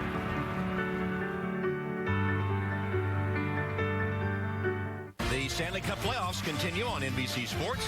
Tonight on NBCSN, the LA Kings take on the Anaheim Ducks. And tomorrow, the Minnesota Wild face off against the defending Stanley Cup champion Blackhawks on NBC. And you see the Stanley Cup made its way to Wicked Strong stable here at Churchill Downs earlier today. As we take a look now at some picks by celebrities from the world of sports and entertainment. America, I know absolutely nothing about horse racing. Wicked Strong, definitely Wicked Strong. You don't not go with Danza because Tony D is my boy. Wicked Strong. Wicked Strong. My pick for the winner of the Kentucky Derby is Danza. There's a horse in the race named after a famous celebrity. I think it's named after Jimmy Fallon. Oh, no, not him. It's Danza. Bet on Danza. Hi, everyone. I'm Jimmy Fallon, and I'm rooting for my main horse, California Chrome. I like We Miss Artie. I don't know why. I have no idea why they would name a horse We Miss Artie. I'll go with Wicked Strong. This reminds me of Kenny, Candy Boy. Hey, I'm gonna put $100 on Candy. For me, it's about the name. I'm going with Candy Boy. You like Candy Boy too? Yeah, but I don't like you, Candy Boy. My game was so sweet. I've got to go with Danza just because there's not a horse called Thick. Cali Chrome where I'm going. California love, baby, to win it all. My pick for the Kentucky Derby is Wicked Strong. My pick is Rogers Conundrum. That is not a real horse. A ramekin of poise. Also not a horse. Kevin the horse. No. I'll go with Seth's pick. Okay, great. All right, some interesting picks there. Let's peg the odds for those horses that were selected by our celebrity pickers. There you see California Chrome still holding it 2-1, 6-1 Wicked Strong, Danza 9-1. A lot right there in the middle, around the 20-1 mark, 25-1. Well, all right, here's the time that we put our experts to work to tell us how the race might be run and won. We have this all figured out. We've sent the memo to the jockey's room as always. We got it all plotted out. Hall of Famer here is getting ready to break from the gate on time. It's always a turbulent run into the first turn, or potentially turbulent. Very important to get position. We have a difference of opinion. Jerry thinks Uncle Si will be in front here. I think it'll be Chi 2 going into the turn. California Chrome will be stalking the pace, we think. It's going to be fast up there no matter what. Wicked Strong's going to be back in the back. Candy Boy's going to try and find a spot somewhere. But it's going to be fast. We've acknowledged that up front. So as they go around the turn into the backside, you're still going to have the same horses mixing it up front. But more importantly, California Chrome, if Victor Espinoza has any luck at all, be tilting out into about the 4-path, making his run walk. That red is still challenging the pace, but Wicked Strong makes his move. Sam Rod is still kind of in the mix, but not moving that strongly. Maybe Candy Boy comes up at this turn, and it's a turn for home. It looks like California Chrome will take the lead. Danza will be making his move. Wicked Strong as well. Danza will probably have a little advantage at that point, but here comes Wicked Strong and Intense Holiday. And down the stretch they come as California Chrome begins to weaken a little bit from his early exertions. We have Wicked Strong, number 20, holding off number 4, Danza, to win the 140th Kentucky Derby. Now, yesterday in the Kentucky Oaks, your simulation showed Untappable as the winner, and then you picked somebody else. All right, are you staying with Wicked Strong in your picks for the Derby? You go first. I'm going with Wicked Strong. I'm staying with my pick. So am I. I'm strong, resolute. It was a little embarrassing yesterday, but this time we stay true to the simulation. How about you, Donna? All right. 2 votes for Wicked Strong. Let's see what our other commentators think, starting with Donna. Tom, I'm going for Intense Holiday, but full disclosure, I work a little bit for the Starlight Racing Partnership that owns Intense Holiday, but I got to tell you, I would have picked him anyway. I loved his win in the Risen Star. I can forgive his second place finish in the Louisiana Derby, and I love the way he's been training here for the last 2 weeks. Let's go to Lafitte. He does not have the flashy bloodlines. He doesn't have the Hall of Fame connections, but he is the most talented horse in the race. California Chrome is going to win this Kentucky Derby and become the first Calbred to win a Derby since 1962. Kenny Rice, who do you like? I like Intense Holiday for many of the reasons Donna said, but he has been training great since he came here. He looked good except for that one race that he had down in Louisiana. Todd Pletcher has compared him to his only Derby winner, Super Saver. He may get the second one today in an upset with Intense Holiday. Now let's go to Tara and Johnny for the picks. I guys, I'm going with California Chrome. We met him. I like his personality. He kept trying to bite Johnny, so he's feisty. And I'm going with Danza because, first of all, hold me closer, Tony Danza. Second of all, he's the boss. Now, Tom, back to you. All right, Johnny. Well, we've heard a variety of picks, but now it's time to check with our experts. Mike and Bob have been handicapping the Derby for us since 2001 with some interesting selections. This is a tough race to handicap. 20 horses. It can be a nightmare. Buddy Gill is the choice. I'm going with Colonel John. Lionheart. Point determined. Bodymeister. Perfect Drift. Arch. Who is it? Who is it? All I do is win, win, win, no matter what. I like Barbara. I'm going to go for Street Sense. I'm all over Big Brown today. I'm going to go for a long shot, an Animal Kingdom. Orb is my selection. I'm going for Orb. I like the dings at the end. Yeah, the dings are good. I'm still trying to figure out how I picked Buddy Gill one year. Where did I come up with that one is what I want to know. Some of them were pretty bad, Numi. You know, sentimentality for me, I'm from Boston, right? Wicked Strong is there, and I love the Art Sherman story, so California Chrome is there. I don't know about sentiment and picking a Kentucky Derby winner. We got to go with cold, hard facts. Mike, who do you like? Right. You know, I'm going for Candy Boy. I'm taking a shot. I love Gary Stevens. You know, I think he's one of the best riders ever. He went out to the lead, if not to the lead, but he went out and pressed California Chrome last time. He hadn't raced in 2 months. He's not going to do that today. He's going to take back off the pace. I think this horse will like the distance. And I also like Medal Count, 2 long shots. I think he'll be flying from off the pace. So I like Candy Boy and Medal Count. I could throw in 3 or 4 more. I've been vacillating General A-Rod, Danza, General A-Rod. What I like about Danza is that he's only had 2 races as a 2-year-old. Last 10 years, 7 of the 10 would have only 2 races as 2-year-olds, including 7 in a row. He's lightly raced. Danza is my pick in this year's Kentucky Derby. All right, our guys are hot. They picked the winner last year, and Bob picked the trifecta in the Kentucky Oaks yesterday. And just a moment ago, Barbara Borden, the chief steward of the Kentucky Horse Racing Commission, talked to the jockeys of the Derby. We expect you all to use your skill and good judgment out there. Let's have a nice, clean, safe race today. Good luck to all of you.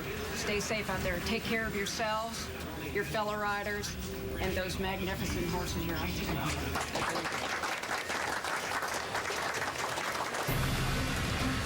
Talented group of riders who soon will make their way to join the spectators and the horses and the trainers in the paddock. Horses are there in the paddock already with a saddle on as the Derby approaches. Everyone trying to get a glimpse of the horses in the paddock as they're parading around the walking ring. And the jockeys making their way now from the jockeys room heading toward the paddock. There you see the Uncle Si silks with the Purple Heart, the Wounded Warrior stable.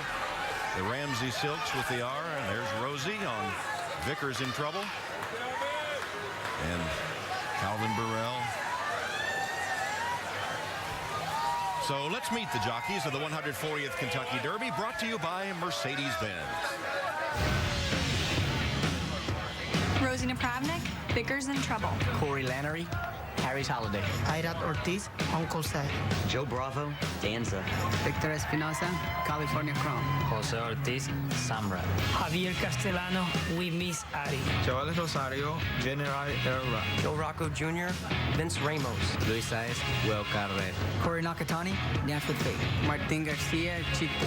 Robbie Alvarado, Medal Count. Ricardo Santana Jr., Toppy Chip. John Velasquez, Intense Holiday. Sean Bridgman, Command and Curve. Gary Stevens, Candy Boy.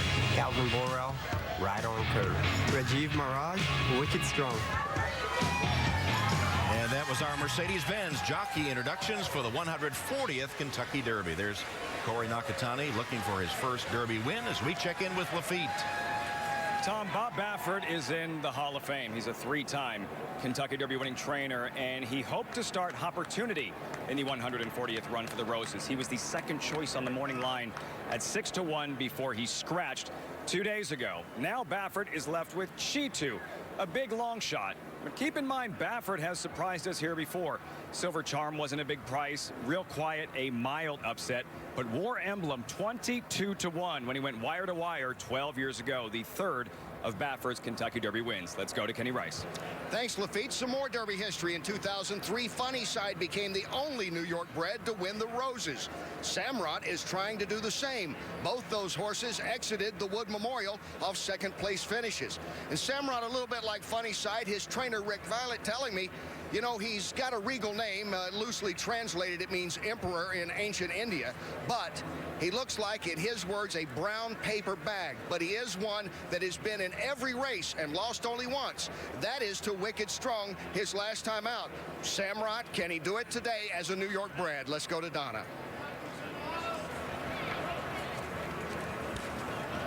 Count him out. Kenny Tapinger comes into this race off of a fourth-place finish in Arkansas, but don't count him out. This is his home track. He's had 3 races here at Churchill Downs with 2 third-place finishes and a win in the Grade 2 Kentucky Jockey Club. Plus, his connections of Winchell Thoroughbreds, the owner, and the trainer Steve Asmussen won the Kentucky Oaks here yesterday. Let's go to Mike Battaglia. All right, Donna. Well, it's been a long time since the Bluegrass Stakes has produced a Derby winner. Today, 4 horses out of that race come back, including the top 2, Dance with Fate and Medal Count. And I'll tell you, both of those 2 horses were very impressive. They both came from far back in a 14-horse field. Dance with Fate won. Medal Count was second.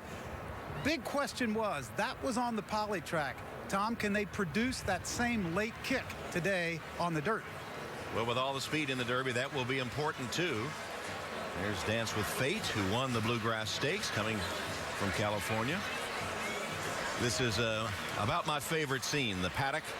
You think about all that's to come in the race and all the drama that's going to unfold, and who will it be that wears the roses? There's California Chrome. He's the favorite, still at 2-1. He's won his last 4 in a row, and the fans think he'll add the Derby.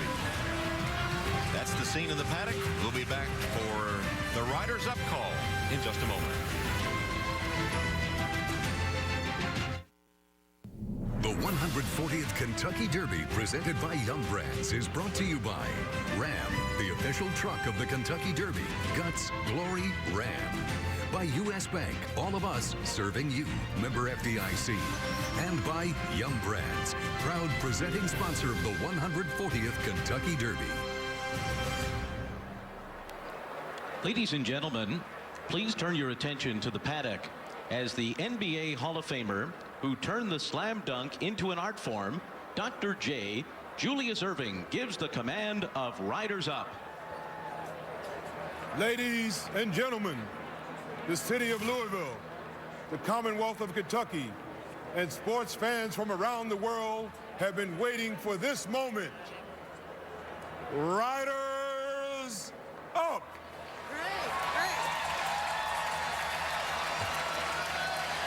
Well, that was a robust Riders Up and drew applause, as it should have, from Dr. J as Rosie gets a leg up on Vickers in trouble. Here's Harry's Holiday, long shot, Corey Lannery.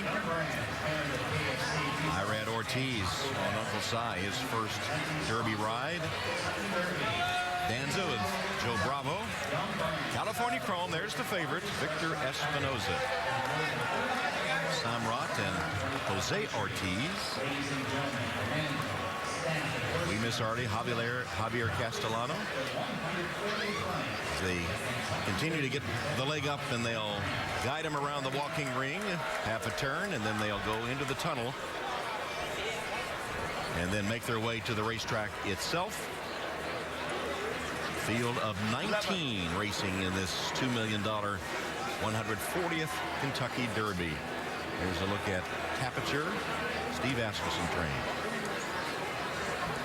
And coming up, the call to the post, and then that priceless moment when everyone here is a Kentuckian.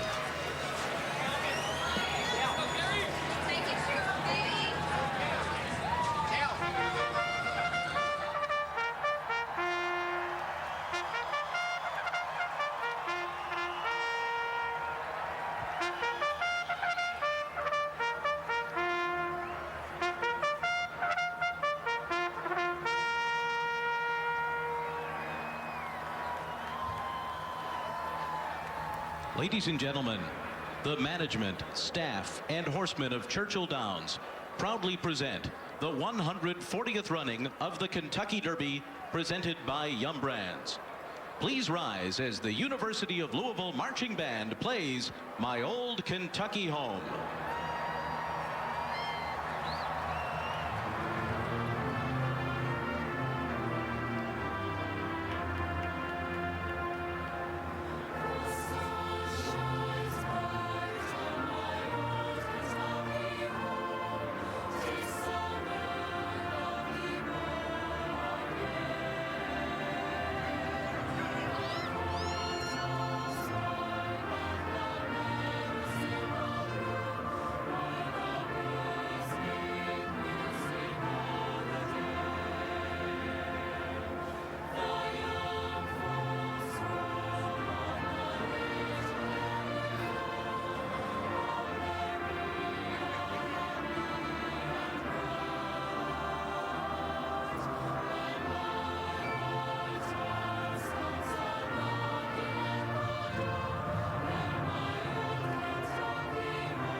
Well, I can remember Gary Stevens saying that even the most grizzled veteran gets a lump in his throat.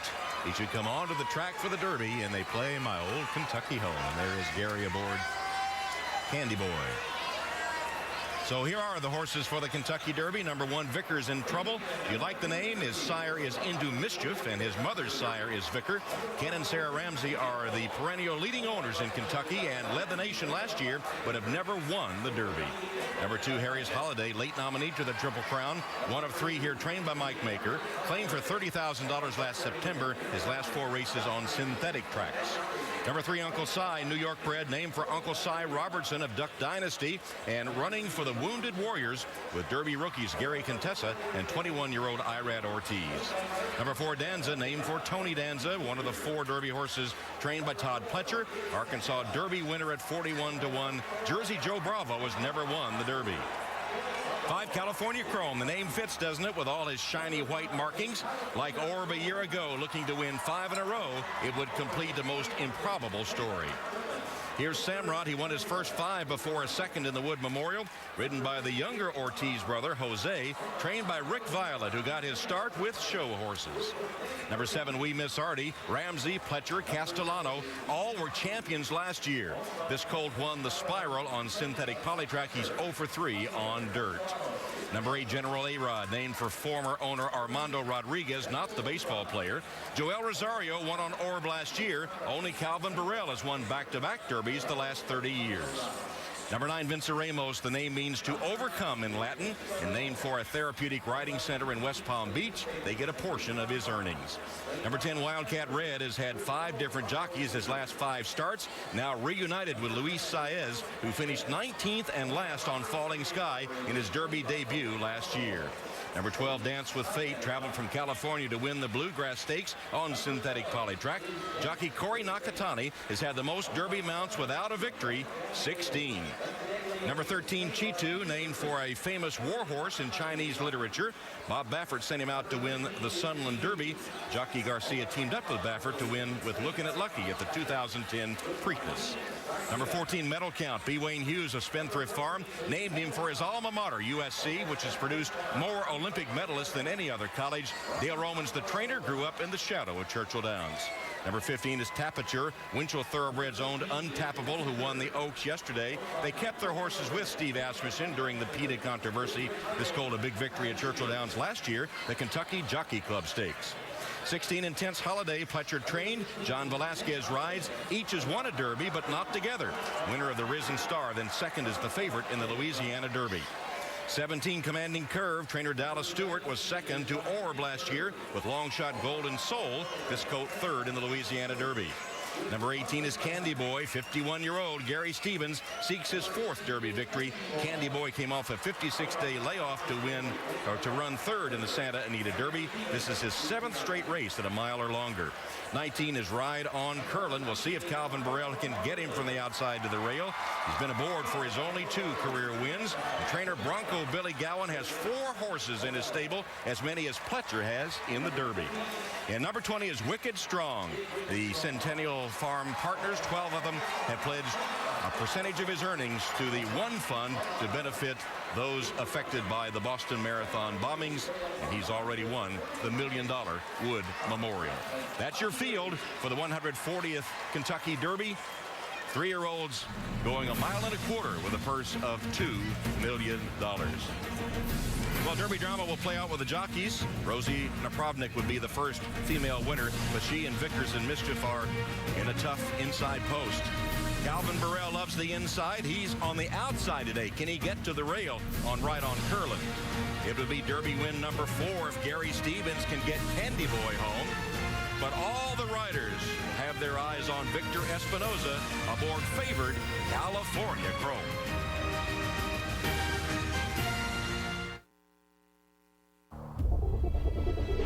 On this day, in this race, the final result is usually all that's remembered.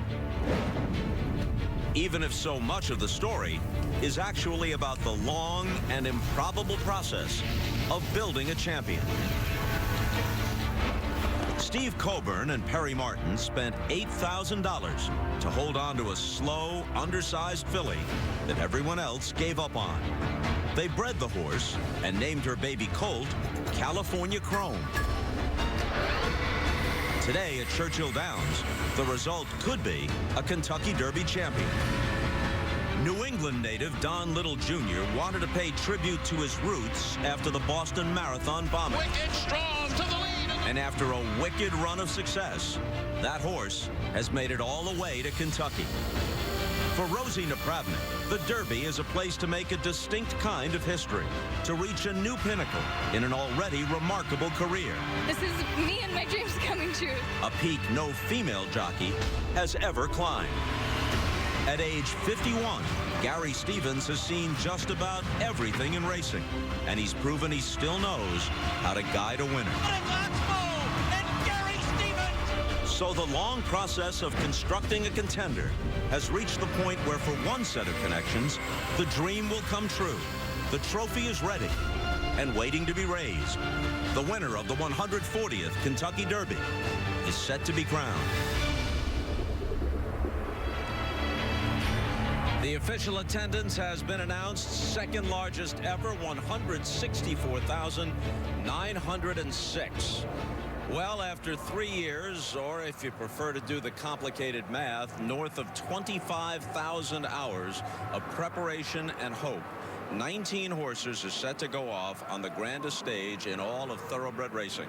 We're just about to find out who wins the 140th Kentucky Derby. So again, Tom Hammond. All right, Bob, and let's check the odds. The favorites to long shots with California Chrome still holding the favorite. He has all day, of course, 2-1. 6-1 on Wicked Strong. The second choice, Danza, is at 8-1. You see the odds. Favorites to long shots. Now, there's California Chrome. How's he looking to you so far? So far, so good. The Chrome is shining, cool, calm, and collected. He's been described as a people horse, which is a good thing when there are 164,000 people here. Now, how well will he break from the gate, and how will Victor Espinoza choose to ride him with a lot of other early speed in the race? Uncle Si, Wildcat Red, Cheetah, maybe Victor's in trouble, maybe General A-Rod. It's loaded with speed up there. The trick for Victor Espinoza is to guide him into the clear as quickly as he can without losing too much ground if possible.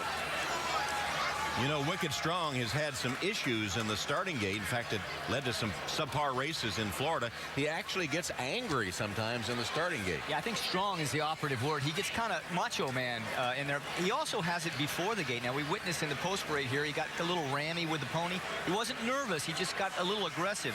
They left the post parade early. He stayed that way pretty much all the way over to the backside. But this is normal for him. He does this a lot. And again, I say he's not nervous. He's just aggressive. What about Danza? How's he been looking? Well, Danza looks pretty nice, too. He may be a little further back in the pack today than he was in the Arkansas Derby. There's Jersey Joe Bravo. He's won so many races, over 3,000 in his career, yet to get that Kentucky Derby trophy, yet to be on a horse that's even had a shot. He's 0 for 2. But this horse, Danza, is a very, very live mount who likes to run next to the rail. So if he gets down on the inside and he can get some running room, that's a good thing for him. Intense Holiday on the board there at 12-1, currently getting some play. Yeah, he ran a very good race in the Risen Starry, winning it, but he wasn't quite as impressive in Louisiana Derby, mainly because he has an issue with his kind of his rear end a little bit. As he strides forward and he changes leads, leading with the right leg or leading with the left leg, he's supposed to be in rhythm behind with in front. Now, he doesn't always change those leads in concert with each other. Sometimes his lead change in front won't coordinate with his lead change in back. And that makes a jockey have to wait a little longer when he wants to move for Intense Holiday to decide, okay, I'm ready to go. He's been training very well, but that has been a concern. And there's Candy Boy and 51-year-old Gary Stevens, who has told us, trainer John Sadler has told us the strategy is to take him a little further off the pace today than he was at Santa Anita. There's Sadler, but not too far. Gary said he wanted to stay within striking range of the leaders, and he's got to work out a trip from that outside post position. Yeah, look, guys, this is such a hard race to ride. You can plan and plan and plan and know where you want to be, but if you can just get about where you want to be coming down that stretch the first time without getting really knocked around, it's a victory going into the first turn. Now, there was a stretch, of course, of opportunity, so now 19 horses run, and just like last year, for safety reasons, they're keeping the #1 gate stall empty. That's because if you stand in that stall and look down the racetrack, the rail is right in front of you. Horses from the #1 post actually have to navigate around the rail, so that'll make it a little safer. So that was still not real easy, but it's easier. Done for safety reasons, so Vickers in trouble gets a little bit of a break. I think I called him Vickers in mischief a minute ago, but that's his sire. So loading into the gate for the Kentucky Derby as you see Medal Count going in, trained by Dale Romans, who is a fixture here at Churchill Downs. And going into the auxiliary gate is Tapiture, California Chrome you saw in the gate with that DAP on the blinkers.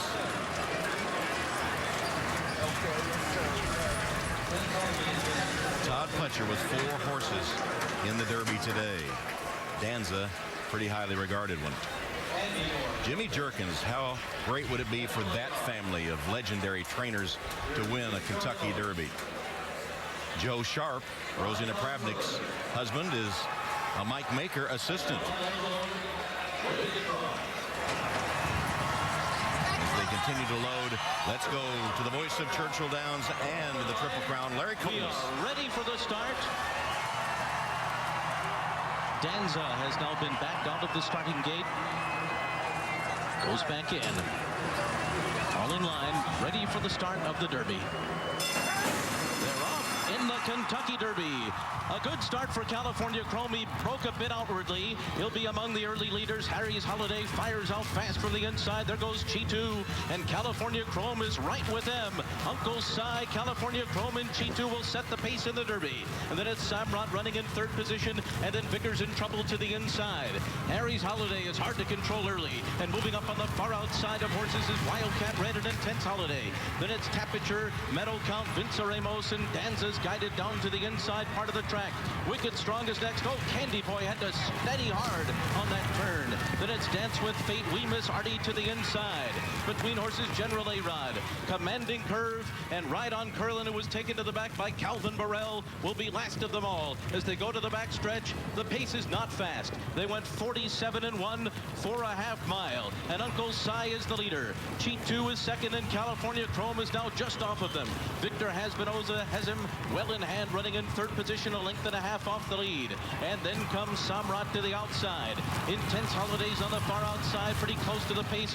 Vickers in trouble, and Rosie Napravnik are down at the rail. Then comes Danza and Tapiture. Now they make their way into the far turn, and it is Uncle Si, the leader. Cheat 2 is alongside, and California Chrome is third, just outside the leaders. Samrat is right next to him. The four of them are together. Then Intense Holiday, Tapiture, Medal Count. Danza's right there in contention. Dance with Fate is next, and they're coming to the top of the stretch.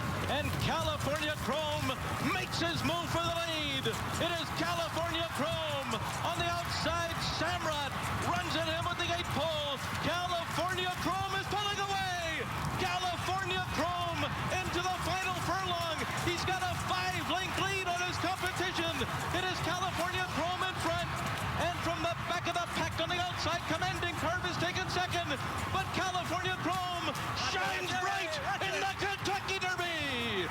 Commanding Curve was second, and then came Danza in third. The final time, 2 minutes, 3.66 seconds. Derby dreams do come true. One of the owners, Steve Coburn, dreamt just before this horse was foaled that he was going to win the Kentucky Derby. And on Coburn's 61st birthday, California Chrome just looks like the real deal that everyone thought he was when he won the Santa Anita Derby. This is his 5th win in a row, and he seems to get better every time he runs. Tom, the stage was set when he broke well. He laid up close. Victor Espinosa was able to move outside the dirt into the clear. I mean, just like we said he needed to do to win, it worked out picture perfect for him. Everything fell into place. What a nice ride by Victor Espinosa. And he had the horse that was adaptable enough to show some speed early, then ease a little back and sort of turn the switch off. And then, just like at Santa Anita in those races we saw, he separated himself quickly from the competition when they turned for home. You know, it might have looked easy, but with all the pressure of riding the favorite of the Kentucky Derby and the issues you might face in the gate, and then what do you do if he gets up in a speed duel early? Victor handled him beautifully. As we see the start, California Chrome behaving very well, breaking well, a little out, but not a big deal at all. So Victor didn't have to push on him very hard, just allowing California Chrome to use his natural early speed. You see Victor looking outside to see who might want to clear him. Rosie Napravnik and behind him with the red cap cover and the R having a little problem, rating Vickers in trouble. But Victor Espinosa couldn't be any happier right here as the speed crosses over in front of him. There you saw how he tightened up on the reins and just eased California Chrome back, and now he'll take California Chrome to the outside of G2. At the top of the stretch, as we saw in California, it's over. This is exactly how he won his last 2 races, making the lead turning for home and accelerating, opening up every furlong. He got a bigger margin and bigger margin, really a dominating win.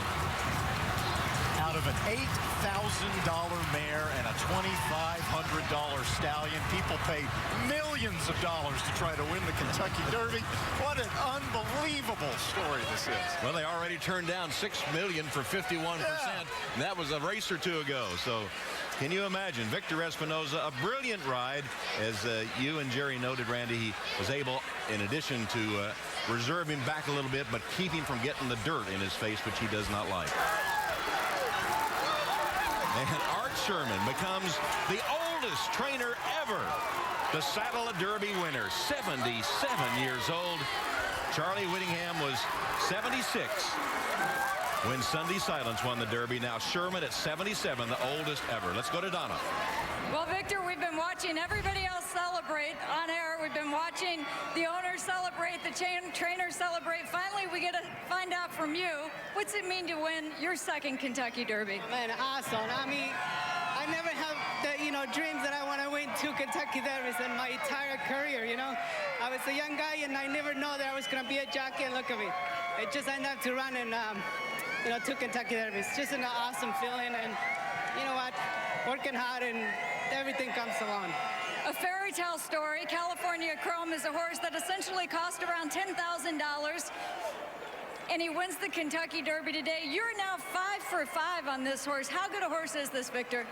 You know what? I really don't know. You have to ask him. I think we get along together very well. I mean, since that I started him You know, the first time I rode him, he was just impressive horse, an amazing horse. And I think we'll get along because I let him do his thing. You know, I let him enjoy the race around, whatever he wants to do, and not try to like go against him. And I think he likes that. The trainer, Art Sherman, told me before that he just lets you ride your race. You're telling me that you just let him run his race. There was a little bit of concern that at the starting gate he might have a little trouble with this big field because sometimes he breaks his step slow. Tell me about the start of the race. You know, I got started very well. I jump out of that running, and I almost want to let it go into the front, and there's two horses, they want to go like a little bit quicker than me, so I started slowing him down right in the first, as soon as he crossed the wire, and everybody got right to me. I was going to move it outside, but it was a little bit difficult in there for me, but I built all the like swing to the outside without a problem, and that was it. Congratulations, Victor. A fairy tale horse with a fairy tale ending. Let's go to Tom. All right, Donna, and is a fairy tale ending for Victor Espinoza and California Chrome, the first California bred to win the Derby since 1962. And what about Art Sherman, who came with swaps? And as he said, this horse is my swaps, and he looked like it today. Kenny? All right, thanks, Tom. Tom Hammond just said, talking about Art, when you said, this horse is my swaps.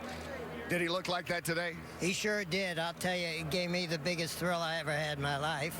Yeah. Were you thinking back to that time when you were that teenager riding on that car with swaps coming here as he was coming down the stretch and all those memories? Well, I did. You know, when I went over to Swap's grave the other day, I said a little prayer and it came true. What was that prayer? They said, I hope he's another Swaps. Steve? Yes. By the way, happy birthday. Thank you. Thank you very much. I don't know what kind of present can top this. Oh, I don't know. Probably nothing. Nothing at all right now. Nothing. Nothing. We've done. Art Sherman has come full circle from the exercise rider, California bred, that won the Kentucky Derby, to training a California bred that won the Kentucky Derby. So all I got to say is, do you non-believers believe this horse now and believe this man can train a horse? Because if you don't, you need to have your head examined. Some people once upon a time said you guys have to have your head examined. An $8,000 mare. What are you thinking? Well, I guess you thought well. Yeah, Perry did the research on her breeding and the back breeding of her and Lucky Pulpit both. And they just had a mix that I don't think many people saw. And it's a dream come true. And it's a great birthday present. It really is. Happy birthday. Congratulations, Steve. One more thing, Art. Did he do everything that you expected today? Is there a lot left in him?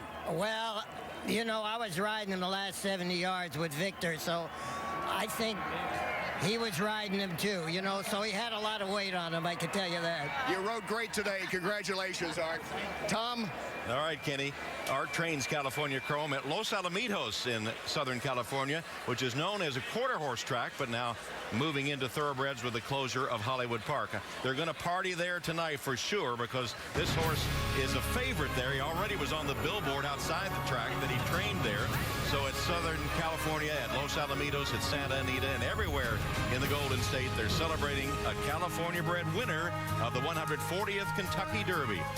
With authority, California Chrome and Victor Espinoza for Art Sherman win the Roses at Churchill Downs.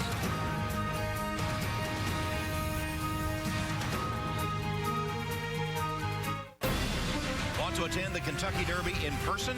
Register for next year's online ticket sale at KentuckyDerby.com. Aerial coverage provided by Goodyear, the odds-on favorite for superior performance. Goodyear, more driven.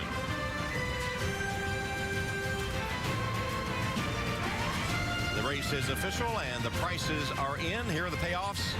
California Chrome paying $7, $5.60 and $4.20. Commanding Curve, a long shot trained by Dallas Stewart, who ran second with long shot Golden Soul last year at over 30-1. This horse 37-1 finishes second, pays $31.80 to place. Danza was third. Exacta $340, $1,700 for the dollar trifecta, and $7,600 for the dollar superfecta. Well, as we spoke about prior to this running, it can be a little rough as you go down the stretch, and Danza, number 4, experienced just that. They broke from the gate. California Chrome's screen left to him. Good break for Danza. Jockey Joe Bravo hustles him out. But as we go down the stretch, you're going to see a little crowding. and Danza gets ping-ponged around a little bit. It happens just a little bit later. Here he goes, boom, gets knocked in, and then Joe Bravo has a little spot to get. Now he kind of angles him back out. That wasn't the end of it for Danza. He ends up with a good little spot here along the rail, but each bump takes a little bit out of these horses as they go through the body of the race. He moved up a little bit on the backstretch now as you see him going around the turn. Meanwhile, Commanding Curve is, of course, well back at the back. Gets him at the very bottom. Yellow Silks, Black Star. That's his running style, so that's no surprise there. And here's Danza next to the rail, which he likes. Good trip for him so far, other than the bump. Now we turn for home. You see Wicked California Chrome taking the lead, drawing out Wicked Strong, not too far back, in the beige and red silks with a shadow roll on his neck, slowly making up ground. Danza switching out to about the 4-path for Joe Bravo, making a clean run through the stretch. But nobody had an excuse that you could say it cost him the race. No, Wicked Strong had a bit of traffic to deal with there when a horse cut over in front of him, but it certainly wasn't going to change the outcome of this race. Here's Commanding Curve now. Again, he was well back in the pack. The Yellow Silks, that's him with a 3-wide trip at this point as they hit the second turn. Similar running style to Golden Soul a year ago, way back in the pack, and then sort of letting the pieces fall where they may. But the early pace was not as fast in this race as we had expected. The half mile was 47 seconds and a few fifths, which is much slower than we thought it would be. And of course, to avoid the traffic, you can see there's hardly any place to go in the middle of the pack. So Robbie Alvarado angles him out in the middle of the racetrack for a clear run, losing a little bit of momentum, losing a little bit of lengths. But as I said, nobody was going to beat California Chrome today. It was all his. Yeah, Tom, we'll be going back, Jerry and I, and analyzing all these videos, all these isolated replays, every which way we can. Analyze the time, which was not that impressive at first glance, 2:03.66, but sometimes the track surface can change throughout the day. You can't take anything away from the authority the California Chrome showed, though. And how about that DAP on the silks, on the blinkers? Victor Espinoza acknowledging with his hat the DAP stands for Dumbass Partners. If you buy this horse, you're a dumbass. That's the dam of the Kentucky Derby winner now. They purchased for $8,000. What a story. Heading back to the stable area, victorious with all that shiny chrome on him. The white blazed face, the 4 white feet. California Chrome did it at Churchill Downs today, and Victor Espinoza had a brilliant ride.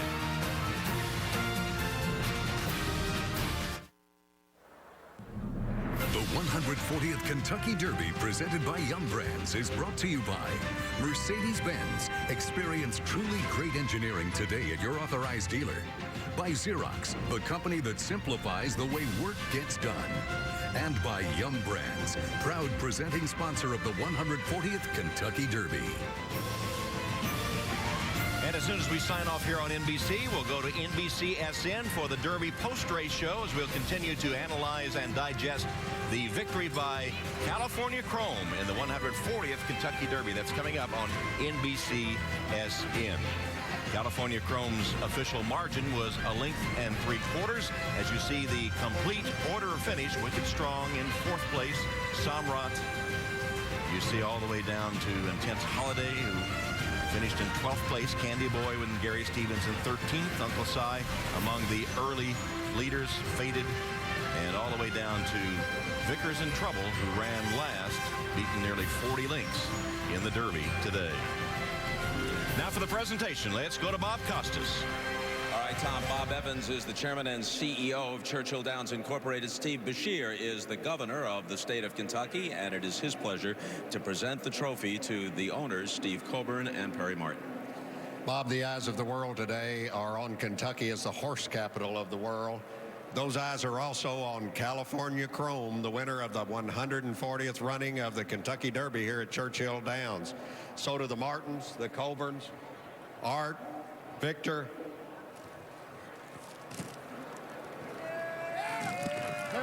Here you go. Come on, Perry. Perry a little reluctant, but he's going to join Steve. Steve, you said prior to this race that this wasn't just a horse that had Derby possibilities, but had Triple Crown possibilities. Obviously, nothing that happened today would change that opinion. No change for me. I think we're in a pretty good place right now. I really do. Our guardian angels have been watching over us, and they put this horse on the right path. So, yeah, we'll see you all in Maryland. And then we'll see you all in New York. So, yes, we're going. We're going. Why not? Why not? Perry, this horse was bred for barely $10,000, and then you turned down $6 million for half ownership. That shows a real belief in the horse. I had a real belief in the horse, yes.